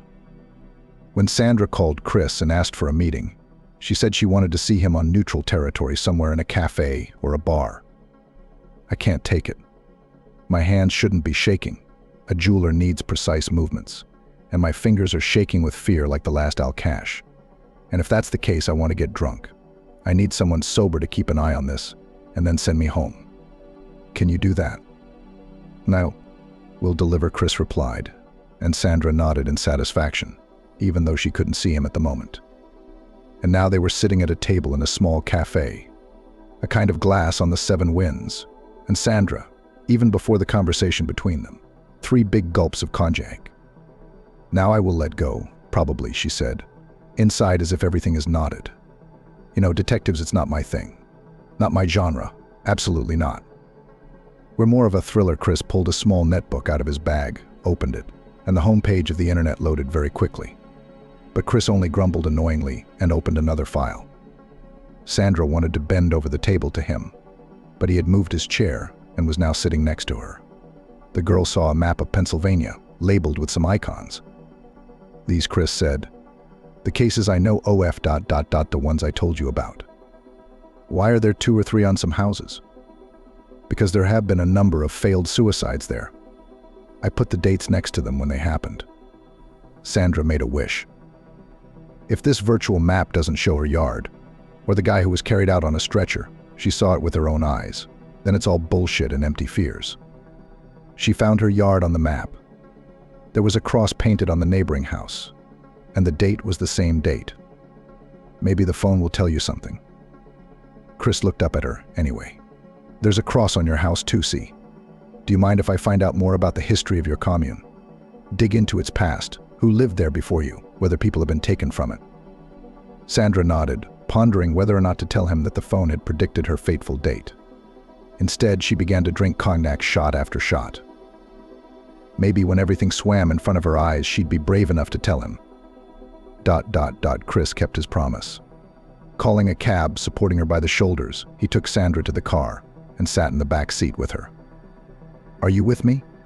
She sounded surprised, her voice unsteady. To be honest, she didn't manage to say it at all the first time. There must be someone to help you up the stairs. They said goodbye at the door of her apartment. Mary was still awake. Apparently, she had invited the pig to a fun party. Sandra heard the old lady's voice and a satisfied grunt in response. When Sandra entered, Mary was sitting in a chair with a bag of cookies, and Sergo was at her feet impatiently waiting for the next batch of treats. But that wasn't what caught Sandra's attention. The antique closet that stood by the door was ajar, and there were a number of things hanging on the shoulders, and among them, 2 white medical gowns. Tomorrow. That was the first thought that had crossed Sandra's mind when she woke up. Everything will happen tomorrow. Or would it? But now she could feel it subconsciously. With her spine it would. The air was electrified, as if before a thunderstorm. It was crackling. The pig that lay at her feet snorted in his sleep. He slept like a cat on his back, hooves up. Sergo hoped for a quiet morning and pancakes. Sandra often baked him pancakes, and if he was lucky, with a banana. Bananas were the pig's favorite thing in the world. Sandra stroked his belly with 2 fingers, careful not to wake him. She could read his thoughts even in his sleep. "You mustn't eat so much," she said softly. "You'll be like Esther." Do you know about her? Her owners took her in as a little piglet, thinking she was a thoroughbred and would be 2 peas in a pod. But she grew up to be a big horse. I mean pork. I was going to say pig. At that moment she almost envied Sergo to the point of tears. She too wanted to think about pancakes and bananas, about beads and panties, about a snow-white beach and a warm sea, where she had been several times in her distant childhood. But instead, you have to figure out how exactly you're going to be killed. Why this question did not arise, it was already seen. And yesterday when they had talked to Chris, they too each of them knew why. They're young.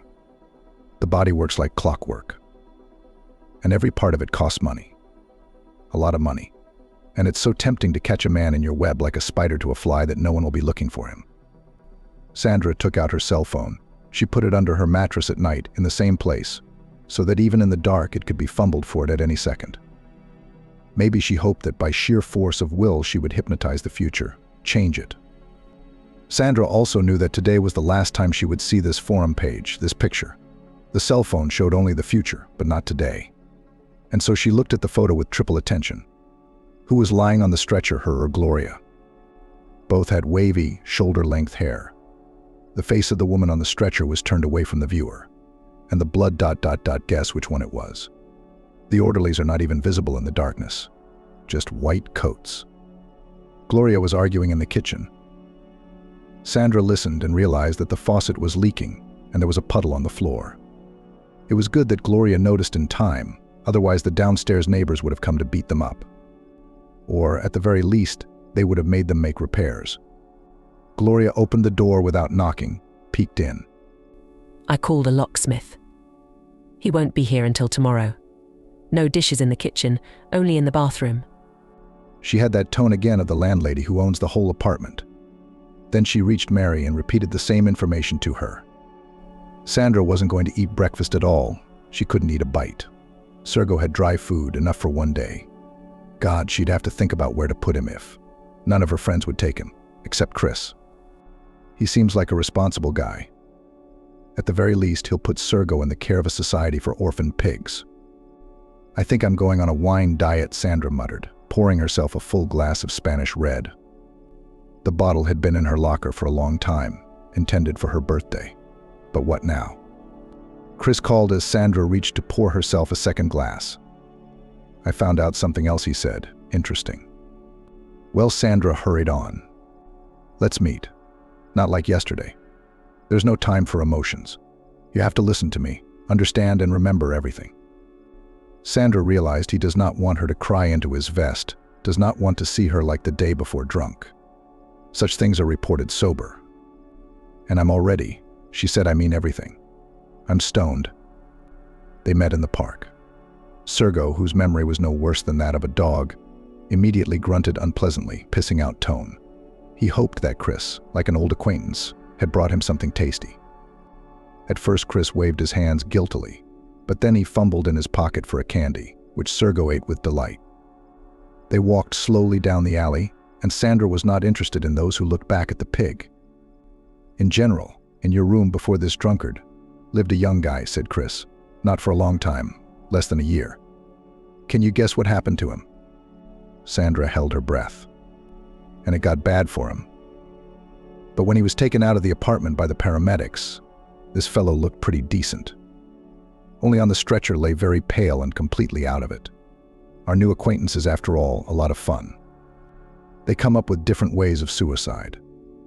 The orderlies in the yard said the kid had taken some pills.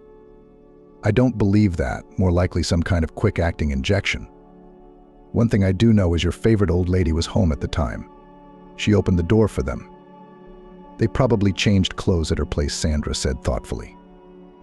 And in the other houses, the ones on my map, it's the same story there too. After the young people left, someone temporary would move into the rooms. Someone who wouldn't last long. An old dandelion, an alcoholic, that sort of thing. It was a kind of padding, so as not to attract attention. So that no one would wonder what kind of unhappy apartment it was, huh? That suicides in it one after another. And here God's dandelion went out into the world quite peacefully, according to all the rules, and the funeral was with a wake. Can someone help us? For Sandra, that was the question that decided her fate. Well, I mean, do we have enough evidence to go to the police with all this? Are you kidding me? And don't look at me hopeful. I don't have an investigator I know, a sensitive investigator who's going to get in there and bust this whole system. Because it's a system, I'm sure of it. So that's it, Sandra summed up, lowering her head. Even if she moves out now, we'll rent a place somewhere else. Just tell me on what the system will only stop for a little bit. And then the spider will weave its web, and someone else will go to dismantle. I don't know any operative, said Chris, but I know a gangster. True, in the past. But that, as they say, is not forgotten. You never forget. You could wait. Watch. To gather facts, but you can't. Tomorrow I have to save you. And yes, tomorrow you won't leave the house, as someone is probably watching. Whether you're in or out, it's probably your Mary spying. Oh, she's a tricky old lady. If, as you say, she's lived here all her life, she's seen a lot of things. I'm sure there was more than just this guy who was taken away, and before him. I haven't dug deep enough.